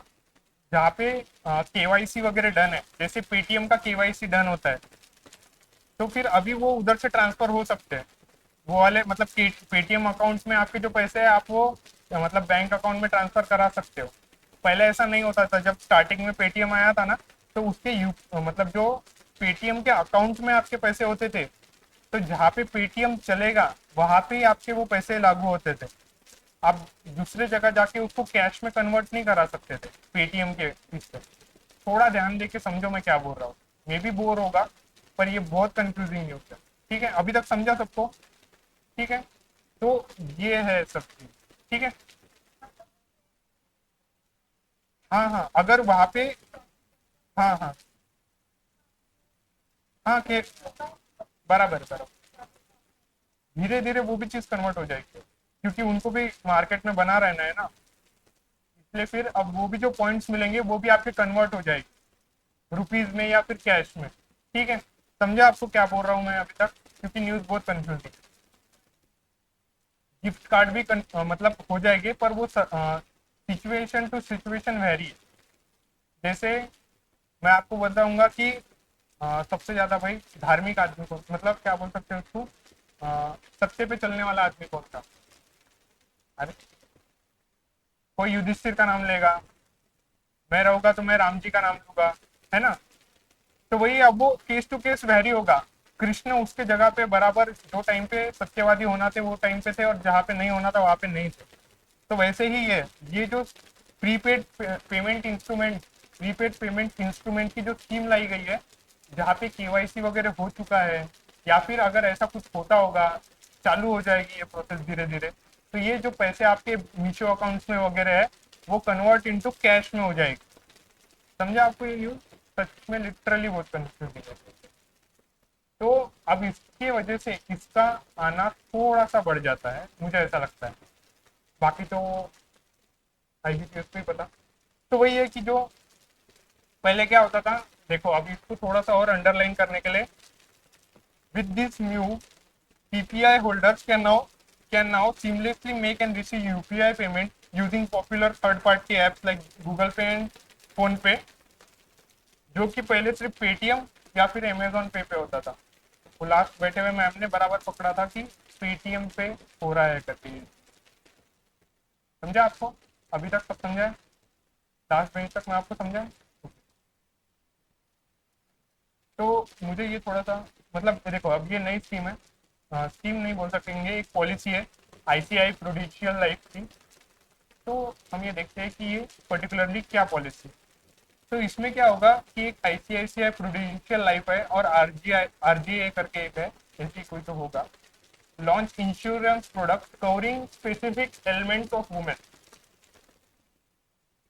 तो ये दोनों ने मिलकर एक पॉलिसी लाई है, इंश्योरेंस सेक्टर के दोनों लोग हैं, कि जो पर्टिकुलरली जो वुमेन स्पेसिफिक क्रिटिकल इलनेस है या फिर सर्जरीज है, उसके लिए उनको मदद करेगी।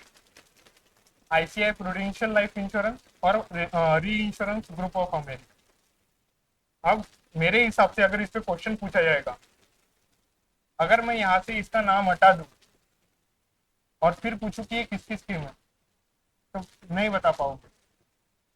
प्रूव विश किसकी स्कीम है, किस रिलेटेड है, क्या एम है उसका, नहीं बता पाओगे, टाइम पे कंफ्यूज हो जाओगे। तो ये आईसीआईसी की भले ही है, पर वहां पे कंफ्यूजन होना लाजमी है, सबके साथ होगा।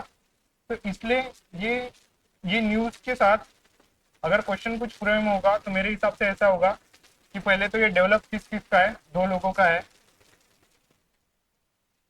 और इसमें ट्रू विश करके स्कीम है, ये इसका नाम है पर्टिकुलरली, जो प्रीमियम गारंटी देता है for a period of 30 years, offers an instant पे आउट।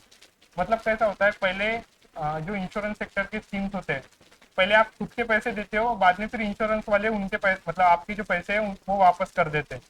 पर इस केस में ऐसा होगा कि आपने जब बताया कि भाई मेरे को ये पर्टिकुलर बीमारी डिटेक्ट हुई है, तब के तब इंश्योरेंस वाले आपको पैसे दे देंगे। वो ऐसा नहीं बोलेंगे कि पहले आप अपनी तरफ से खर्चा कर दो, बाद में हम रिबेट कर देंगे, बाद में आपको पैसे वापस कर देंगे, वैसी चीज नहीं।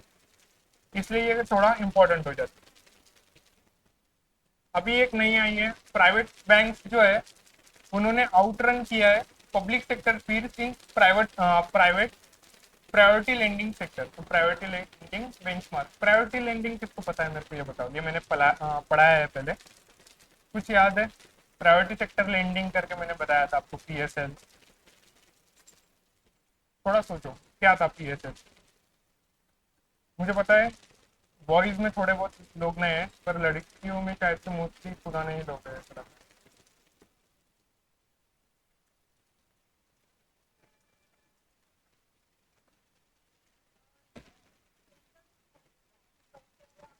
हम्म।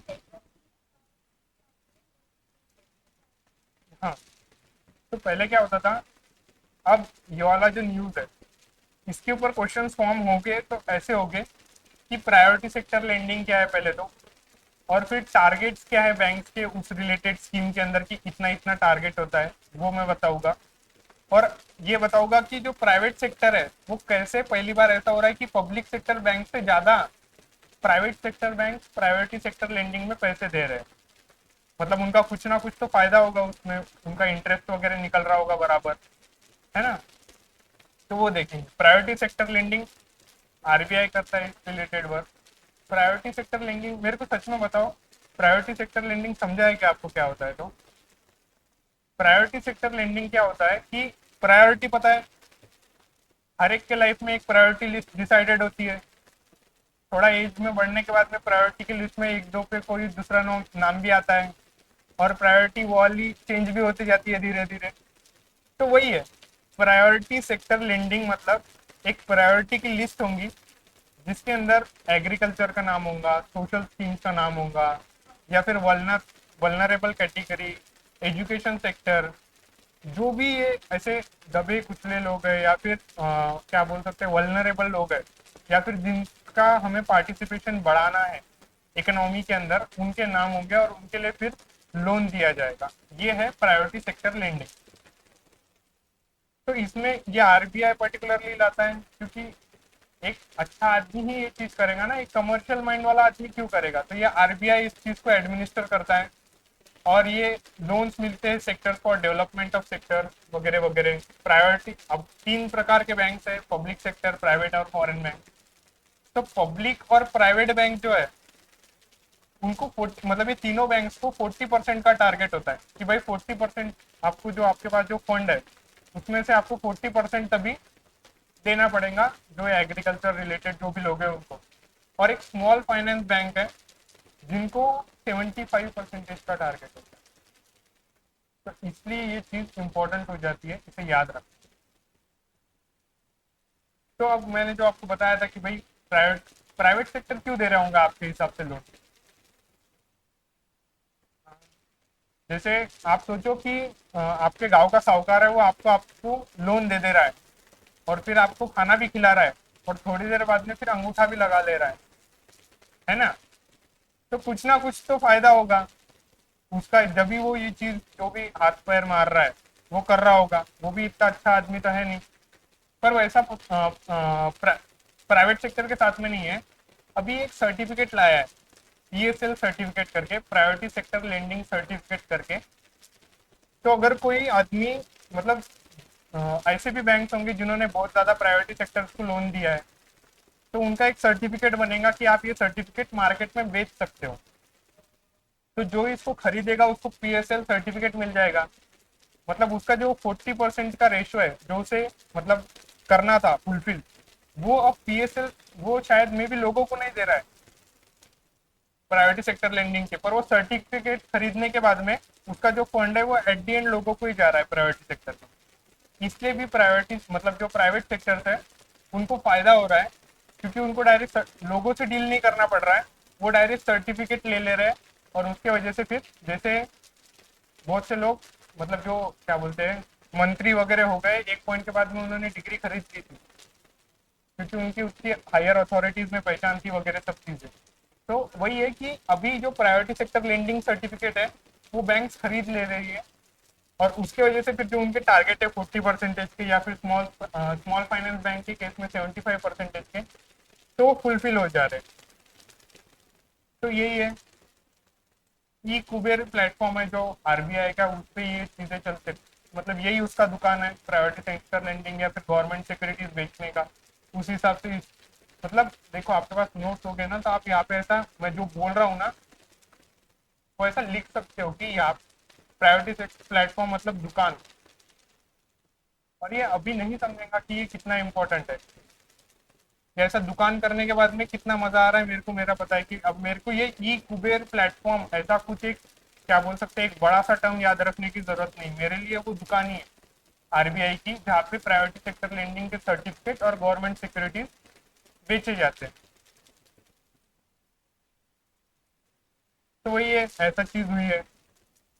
तो पहले अभी क्या हुआ है कि देखो मैंने आपको ये डाटा भी दिया है कि पब्लिक सेक्टर बैंक ने 42.6 करा है, पर प्राइवेट सेक्टर ने 47.4 कर दिया है। परसेंटेज, मतलब सोचो 7.4% ज्यादा उन्होंने प्राइवेट सेक्टर लेंडिंग में इन्वेस्ट किया। और स्मॉल फाइनेंस बैंक ने 90.6%, उनको 75% का टारगेट था, उन्होंने 90% किए प्राइवेट सेक्टर लेंडिंग। समझ रहा है आपको होलिस्टिक पिक्चर की क्या है। मुझे पता है ये न्यूज जो भी है बैंकिंग रिलेटेड वो बोर होगी, पर बोर हो, पर जो इम्पोर्टेंट चीजें है ना वो लेके चलो कि मैं क्या बोल रहा हूँ, ठीक है। क्योंकि एक लेवल के बाद मैं भी इसको क्या बोल सकते हैं उसको फनी नहीं करा सकता हूँ। तो वही है कि among 4 private sector lending certificate सबसे ज्यादा तो स्मॉल एंड मार्जिनल फार्मर जो कैटेगरी है, सॉरी, तो उसी के अंडर फंड गया है प्राइवेट सेक्टर लेंडिंग सर्टिफिकेट का। ये एक चीज याद रखो।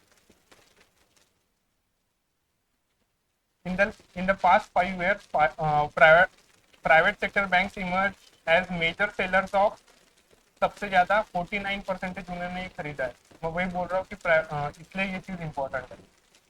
और मैं और ये भी वहम मत पालना कि ये ऐसे ही आ जाएगा, प्रायोरिटी सेक्टर लेंडिंग सर्टिफिकेट ऐसा लंबा नाम नहीं बताने वाले, वो आपको छोटा ही नाम बताएगी और छोटे नाम में ही कंफ्यूजन होगा। क्योंकि मे भी आपको ऐसा लग रहा होगा कि पूरा नाम आने का तो मुझे ध्यान में आ ही जाएगा कि ये पर्टिकुलरली इसका आंसर है, तो वैसा नहीं होगा। आपको इस हिसाब से ही इस चीज को देखना पड़ेगा एक पॉइंट के बाद। तो एक नई न्यूज देखते हैं कि क्या है। ओके, एक आईएफएससी है जिसने एंकर्स किया है first sustainability linked bond issued by NDR invest trust to bolster green warehouse. आपने आपके धान्य वगैरह रखे होंगे, मतलब वेयर हाउसेस वगैरह में, ये वेयर हाउसेस का कंसेप्ट तो आपको पता होगा थोड़ा बहुत, फार्मर्स वगैरह से अगर बिलोंग करते होंगे तो, ठीक है। तो एक इंटरनेशनल फाइनेंस कॉरपोरेशन है, एक बॉडी है तो सपोज करो, जो वर्ल्ड बैंक के ग्रुप का ही एक मेंबर है, जो इन्वेस्ट कर रहा है 75 मिलियन, मतलब 630 करोड़, किस में, तो सस्टेनेबिलिटी लिंक्ड बॉन्ड में, इशूड बाय एनडीआर इनवाइट करके। अभी मैंने एनडीआर इनवाइट आगे बताया भी है कि पर्टिकुलरली क्या है क्या नहीं है, पर मेजरली ये याद रखो कि एक इंटरनेशनल फाइनेंशियल कॉर्पोरेशन है, उसने ये पर्टिकुलर एक बॉन्ड है जो सस्टेनेबिलिटी रिलेटेड है, मतलब कुछ ना कुछ एनवायरमेंट रिलेटेड होगा, है ना। मैं सच बता रहा हूँ, मुझे भी ये टर्म्स वगैरह के बारे में पता नहीं था पहले, सस्टेनेबिलिटी वगैरह वगैरह। तो आपको अगर किसी को कुछ इश्यू जा रहा हो ना, क्योंकि बहुत से लोग यहाँ पे मराठी मीडियम से भी हो गए मेरे हिसाब से, तो पूछ लिया करो कि ये पर्टिकुलरली क्या टर्म है वगैरह। कुछ छोटा बड़ा नहीं होता है। मैंने जब मैथ्स चालू किया था तो मैंने फिफ्थ के बुक से चालू किया था, 20, मतलब मेरा 23rd या 24th एज था तब, फिफ्थ के बुक से चालू किया था। और झूठ नहीं बोल रहा, मेरा डिवाइडेशन के क्वेश्चन रॉन्ग होते थे, डिवीजन करता था तो मेरे क्वेश्चन रॉन्ग होते थे, मैं क्लियरली बोल रहा हूँ। तो उतने छोटे पे मत जाओ, सिर्फ समझो कि क्या है। अगर कुछ भी इशू आ रहा है ना फालतू से फालतू, तब भी पूछो कि क्या है। तो एक सस्टेनेबिलिटी मतलब वो एनवायरमेंट रिलेटेड फील्ड वगैरह से कुछ ना कुछ होगा, तो वो बॉन्ड खरीदने वाला है ये इंटरनेशनल फाइनेंशियल कॉर्पोरेशन। वो जो इनवाइट है वो इंफ्रास्ट्रक्चर इन्वेस्टमेंट ट्रस्ट है, ठीक है, इंफ्रास्ट्रक्चर रिलेटेड वर्क है उसका। तो वही है, टू सपोर्ट एक्सपांशन ऑफ, क्या बोल सकते हैं, infrastructure investment trust, warehousing operation, warehouses वगैरह बढ़ाए जाएंगे, गोडाउन वगैरह बढ़ाए जाएंगे, इस हिसाब से याद रखो। To increase 500 million ton square feet, मतलब इतना बड़ा गोडाउन की क्षमता बढ़ाई जाएगी, वो वाले सेंस में बता रहा है वो। और वही है कि ये इनवाइट जो ट्रस्ट है वो first perpetual warehousing and industrial park है, मतलब वेयर हाउसेस की जरूरत तो है ही है एट दी एंड। मेरा एक दोस्त है, अभी वो तलाटी हो गया है, वो बता रहा था कि मेरे मेरे घर पे खेती नहीं है।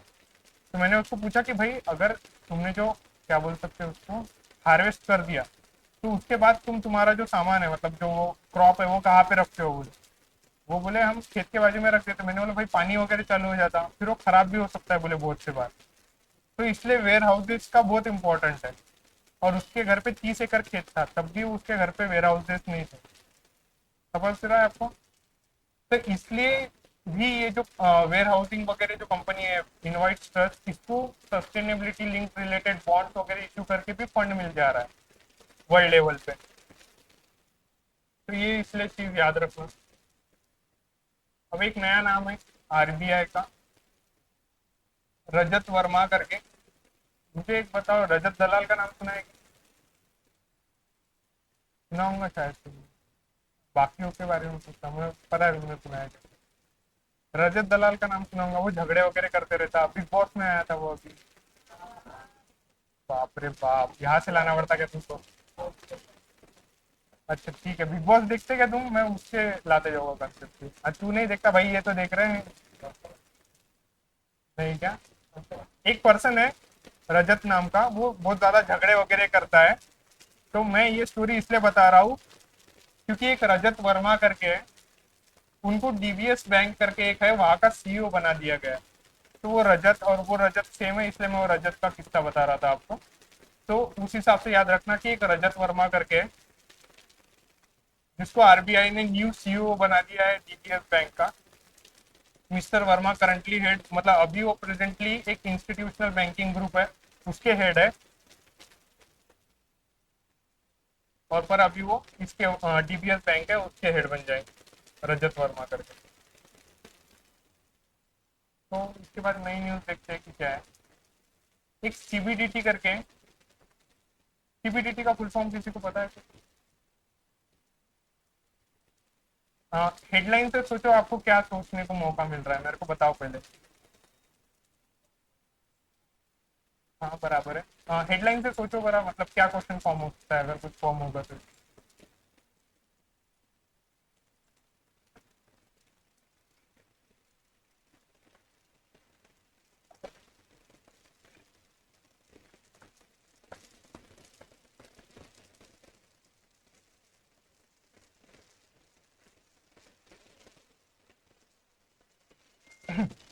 कुछ ध्यान में आ रहा है क्या क्वेश्चन फॉर्म होगा अगर फॉर्म होना होगा?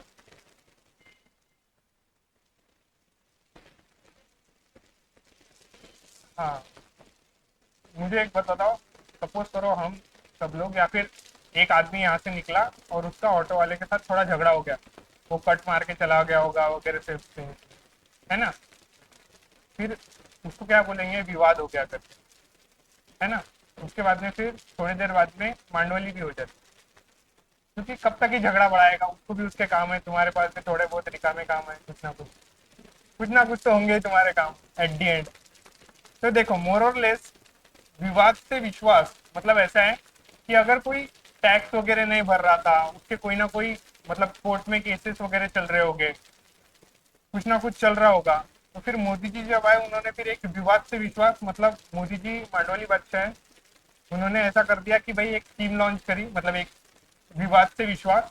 उसमें उन्होंने ऐसा कर दिया कि जिनके भी अगर केसेस चल रहे हैं कोर्ट में कुछ भी, वो टैक्स रिलेटेड होंगे या फिर उन्होंने टैक्स चोरी करी होंगी, सामने वाले ने गवर्नमेंट में उसके ऊपर क्या बोलते कार्रवाई चालू करी होगी, कुछ भी ऐसा अगर कोर्ट में चल रहा होगा या इनकम टैक्स वगैरह फोरम्स वगैरह पे चल रहा होगा, तो मोदी जी ने ऐसा किया था कि भाई तुम आ, मतलब वो इशू को सॉल्व करने के लिए डायरेक्ट टैक्स रिलेटेड जो भी मतलब इशू है तुम्हारे, उन्होंने ऐसा लॉन्च किया है ये विवाद से विश्वास स्कीम के अंदर कि भाई तुम 100% ऑफ डिस्प्यूटेड अमाउंट बन दो, मतलब भर दो, और जो भी तुम्हारे ऊपर केस वगैरह चल रहा है जिसकी वजह से तुम्हारे ऊपर खर्चा लगा हुआ है, मतलब तुम वकील को पालोगे ना एट दी एंड, एक टैक्स लड़ने के लिए तुम्हारा केस, तो वो सब बंद हो जाएगा 100%। सिर्फ इतना काम करो कि जो भी डिस्प्यूटेड अमाउंट है वो 100% तक पूरा के पूरा चुका दो तुम्हारा, और जो भी केसेस वगैरह चल रहे हैं कोर्ट में वगैरह,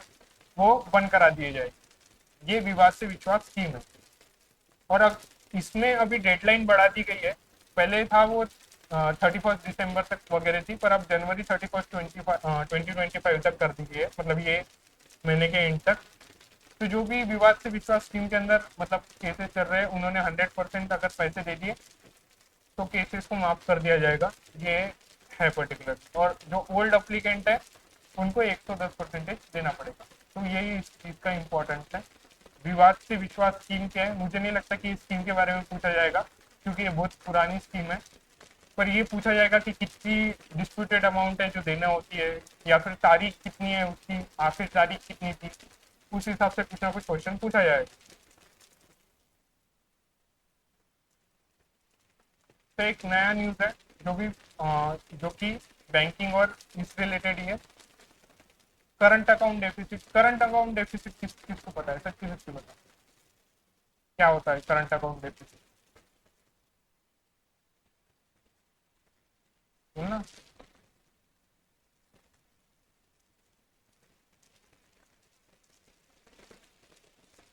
कुछ टर्म पे से याद आ रहा है आपको कि क्या हो सकता है?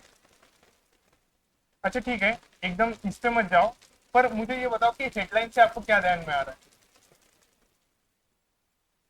हाँ घाटे में है। पर क्वेश्चन क्या फॉर्म होंगे अगर इस पे अगर हेडलाइन पे से अगर कुछ क्वेश्चन बनेगा?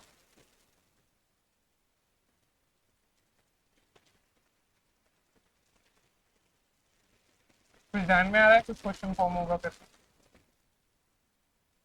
ठीक है जाने दो, देखते हैं कि क्वेश्चन कैसा होगा। पहले तो मैं बताता हूँ कि करंट अकाउंट डेफिसिट एक टर्म है जो इकोनॉमी में यूज होती है। उसमें ऐसा होता है कि देखो, एक करंट अकाउंट होता है और एक कैपिटल अकाउंट होता है।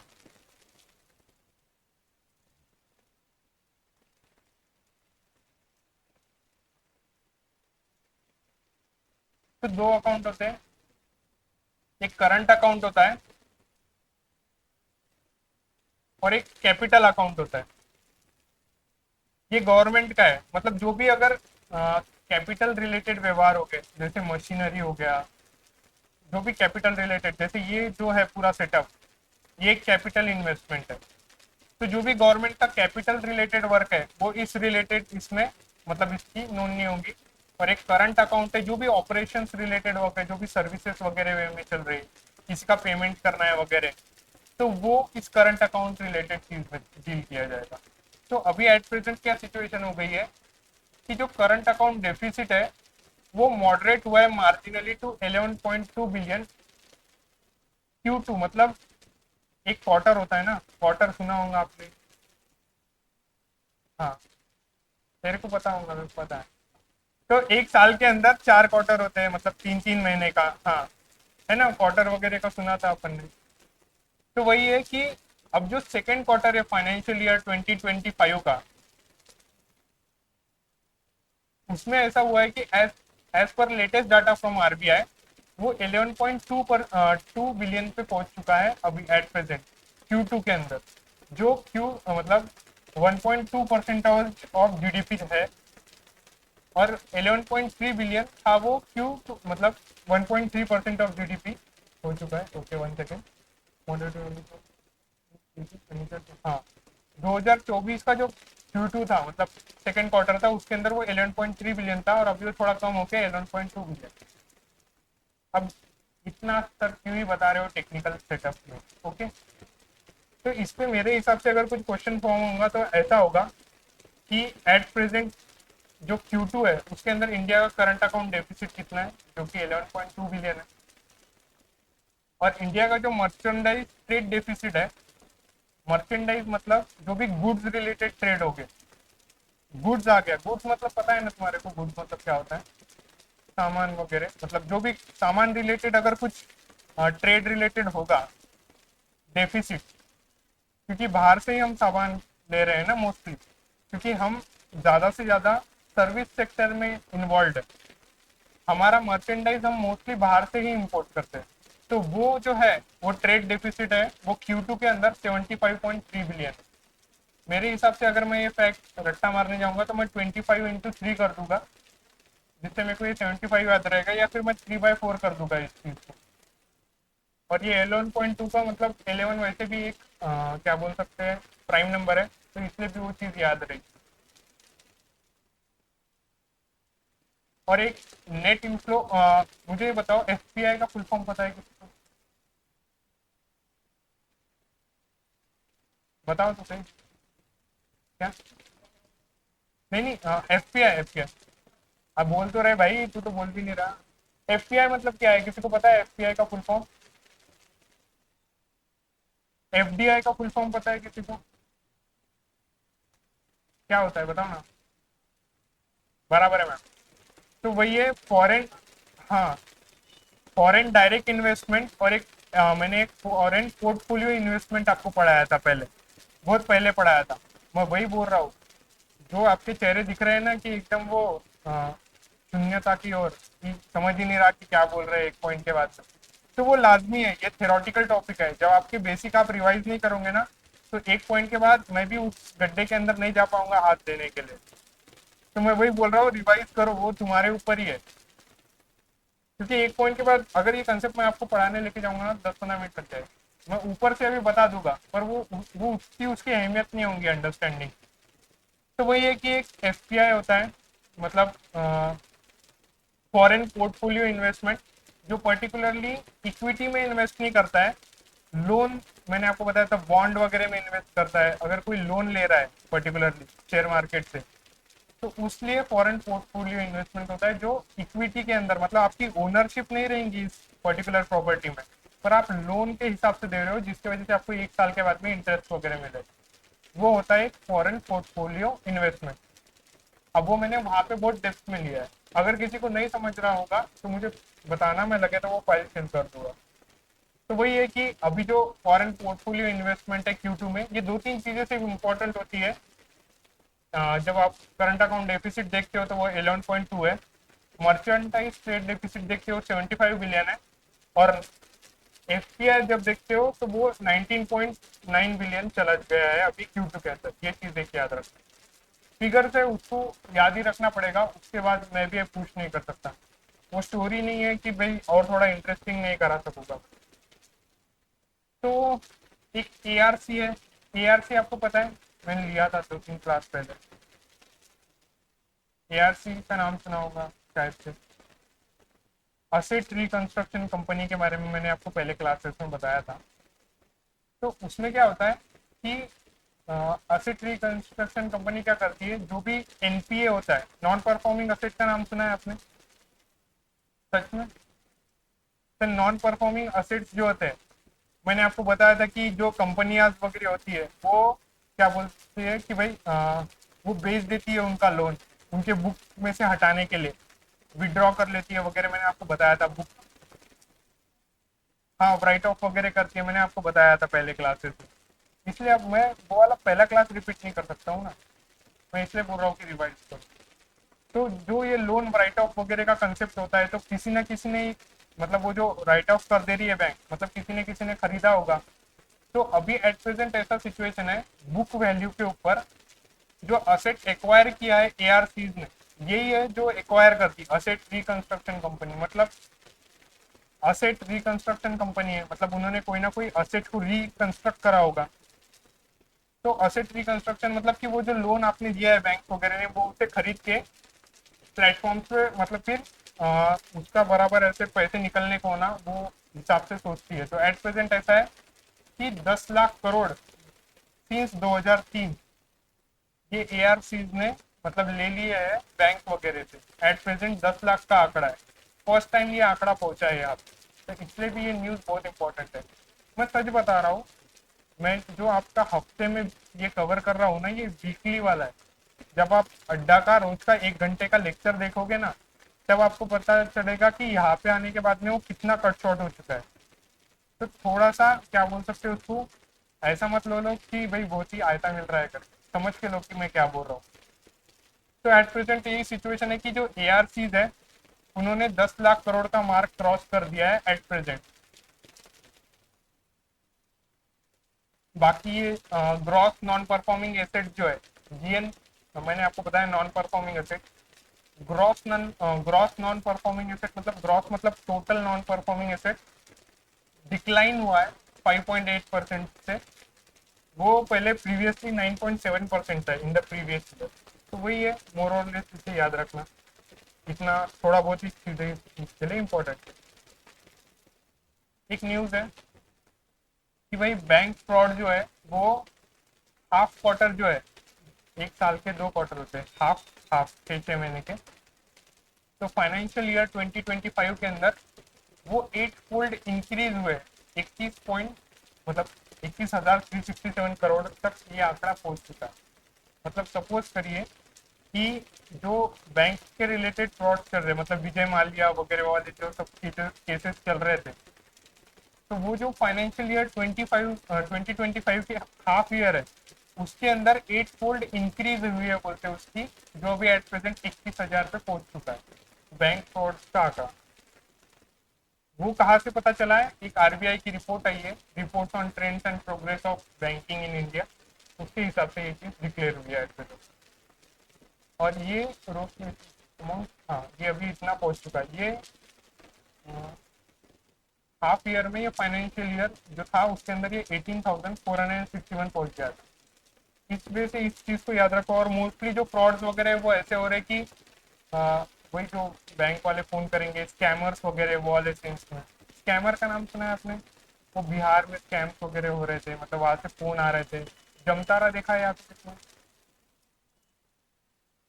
कितना? मतलब ऐसे ही बिहार में एक गांव था, वहां पे प्रॉपर स्कैमर्स थे, वो फोन लगाते थे, लड़की की आवाज में बात करते थे, और फिर मतलब आपका एटीएम का पिन ले लेते थे।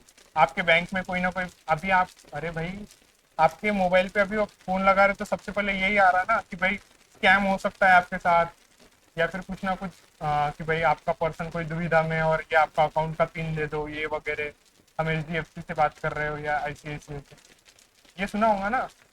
कम से कम ऐसा मुंडी हिला के ये तभी बता देना कि समझ रहा या नहीं समझ रहा। मतलब सामने वाले को ऐसा हो जाता कि बोल रहा है वो, ठीक है। फिर वही है कि वो इंटरनेट और कार्ड अकाउंट के फ्रॉड वगैरह हो रहे हैं, जो अभी कितने पहुंच चुके हैं? 21,367 करोड़ तक पहुंच चुके हैं इसमें। अब एक नई न्यूज है, एक काम करेंगे, अभी कितने बजे हैं? बैंकिंग वाले टॉपिक कवर कर लेंगे, बाकी तो मेरे हिसाब से नहीं होगा। अगर किसको कंप्लीट करना है तो मैं रुक सकता हूँ, पर जनता कितनी है मैं उस पर चालू रखूंगा। अगर 10 लोग भी हो गए तो मैं पूरा नोट कंप्लीट करने को मुझे कोई इशू नहीं, ठीक है। एक नई न्यूज़ है, अगर किसी को अभी भी बोर हो रहा है तो सच में जा सकते हो, ऐसा कोई इशू नहीं, ठीक है। फाइनेंस मिनिस्टर ने इम्पोज किया definitive anti dumping duty on digital plates from China, south Korea, Japan, Taiwan and Vietnam. तो अभी बीच में क्या हो रहा था कि हमें ना, जो एक डिजिटल प्लेट्स वाला कंसेप्ट है, मतलब एक पर्टिकुलर, मतलब एक गुड है जो हम बाहर से लेते थे, पर अब क्या हो गया समझो, वो क्या करते हैं, उनकी गवर्नमेंट उनको पैसे दे देती है बहुत अमाउंट में। मतलब एक कंपनी है, सपोज करिए,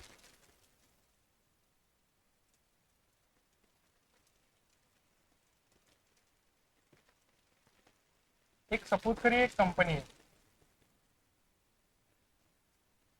उसका एक प्रोडक्ट है जो 50 रुपए का बनता है, सपोज करें। अब फिर उसको उसका प्रॉफिट वगैरह अलाइन करके ये प्रोडक्ट जो है वो उसको 60 रुपए में बेचना पड़ेगा, एक ऊपर से अगर हम देखेंगे तो। पर अगर तुम सोचो कि अगर वही कंपनी वो स्टार्ट में ना बेचते हुए सिर्फ 30 रुपए में बेच रही, तो कोई कंपनी खुद का लॉस क्यों करेगी?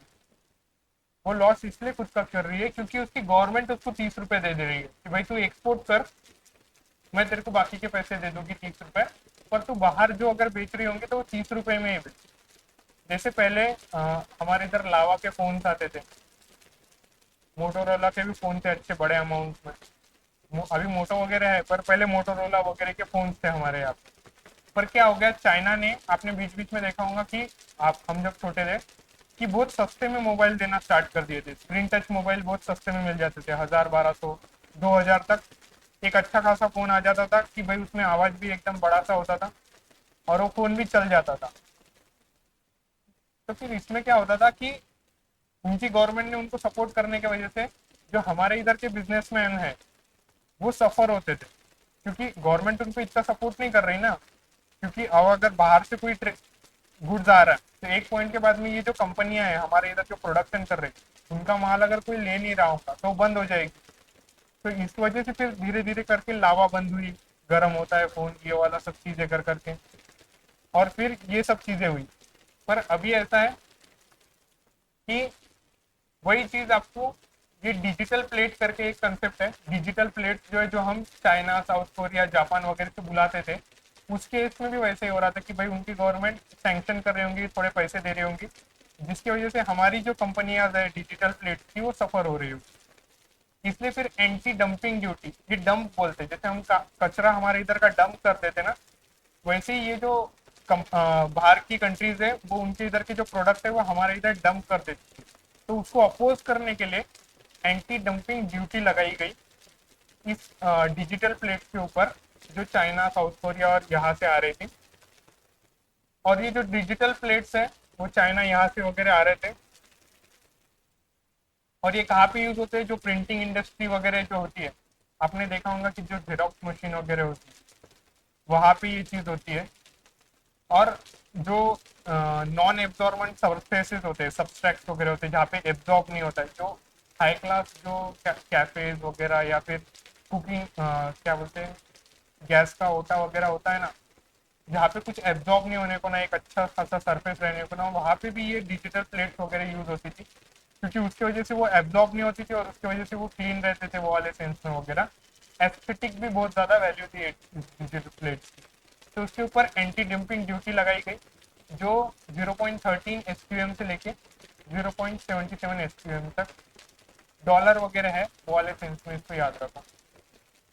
और ये डिजिटल प्लेट्स क्या है, high purity lithium grade aluminium coils है, जो केमिकल फ्लोटिंग कोटिंग वगैरह से बनती है। एक नई न्यूज़ है जो आरबीआई रिलेटेड है। आरबीआई ने इनोवेशन हब करके एक लॉन्च किया था, पायलट प्रोजेक्ट है आरबीआई का, जो लोन देगा अनसिक्योर्ड लोन, मतलब उसके लिए आपको कोई चीज़ रखना नहीं पड़ेगी, घर जैसे कोई हम मॉर्गेज नहीं रखना पड़ेगा, मतलब कि भैया आप अपना घर उसके ऊपर रख रहे हो, भैया हम आपका घर ले लेके वाले सीन नहीं, बिना कोई आपका सोना ये वो कुछ भी गहन रखे, गहन, मॉर्गेज मतलब गहन नहीं रखना है आपको, बिना कुछ गहन रखे आपको लोन मिल जाएगा। एक यूनिफाइड लेंडिंग इंटरफेस है, डिजिटल प्लेटफॉर्म है उसके द्वारा। और इसका लोन होगा पर्टिकुलरली मतलब किसको मिलेगा ये लोन, तो ये पर्टिकुलरली जो स्विगी ड्राइवर्स वगैरह होते हैं, जो स्विगी वगैरह पे जॉब करते हैं ना, ड्राइविंग वगैरह रिलेटेड, या फिर जो भी ऐसे लोग हैं प्लेटफॉर्म वर्कर्स है। प्लेटफॉर्म मतलब वो वाले प्लेटफॉर्म नहीं, ये जो एप्स वगैरह है उनके प्लेटफॉर्म पे वर्क करने वाले लोगों उनको मिलेगा। तो यही इसका नतीजा है। गिग वर्कर्स बोलते हैं उनको, जो यहाँ पे ऐसे वर्क करते हैं, फ्रीलांसिंग वगैरह सेंस में बोला जाएगा।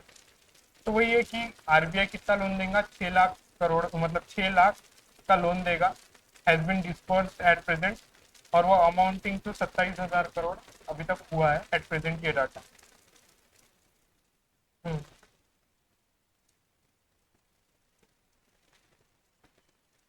और कितने पेज पे पहुंचे हैं अभी हम? ये लास्ट है क्या बैंकिंग का, लास्ट है न्यूज? ओके, ठीक है। एक स्ट्रेस टेस्ट होती है बैंक्स के अंदर, bank gross non performing asset ratio में राइज, मतलब बैंक का जो नॉन परफॉर्मिंग एसेट है, नॉन परफॉर्मिंग एसेट आपको पहले ही बताया था मैंने क्या है, तो वो ऐसा बोला जा रहा कि वो 3% से लेके, मतलब मार्च के अंदर 3% तक जा सकता है, जो एट प्रेजेंट 2.6% पे। ये एक मतलब पर्टिकुलरली रिपोर्ट है आरबीआई की, फाइनेंशियल स्टेबिलिटी रिपोर्ट, वो ऐसा सोच रही है कि जो अभी एट प्रेजेंट सितंबर महीने में 2.6% पे है पर्टिकुलरली बैंक्स का ग्रॉस नॉन परफॉर्मिंग एसेट, वो बढ़कर 3% में चले जाएगा बोलते हैं। बेस सिनारियो 2026 के लिए 3% का है, और अगर वर्स्ट सिनारियो चला गया तो वो 5.3% तक जा सकता है। तो 3% और 5.3% फॉर्म में कुछ ना कुछ क्वेश्चन फॉर्म होगा, ऐसा मुझे लगता है इस न्यूज के रिलेटेड। तो वही है, और तो इसमें ज़्यादा एडवर्स सिचुएशन में मैंने बताया कि आपको 5.3% तक जाएगा, वो वाला इसका मतलब न्यूज़ है। बाकी इतना ज़्यादा इम्पोर्टेंट नहीं है। हाँ, अब ये बना कई करके एक मतलब हैंड होल्डिंग स्कीम है जो मिजोरम ने लॉन्च की है। बना कही मतलब क्या है, उसको मिजोरम की लोकल लैंग्वेज में हैंड होल्डिंग बोलते, बना कही मतलब। तो वही है कि वो एक एमओयू है जो साइन हुआ है government of Mizoram, state bank of India और मिजोरम रूरल बैंक के बीच में, जो हैंड होल्ड करने वाला है किनका,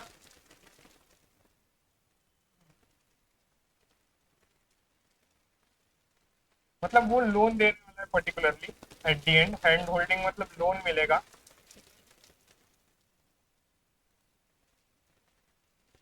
to progress partner, eligible partners are provided loan, उन्हें लोन मिलेगा फ्रॉम पार्टनर बैंक। और इसका जो गारंटर है, जैसे मैंने आपको पहले बताया था, उसका उस केस में कौन गारंटी देता था, उस केस में गारंटी की जरूरत नहीं थी, पर ये बना कहीं में गवर्नमेंट खुद गारंटी देंगी अगर कोई लोन दिया जा रहा है। वही इसका ये चीज़ है।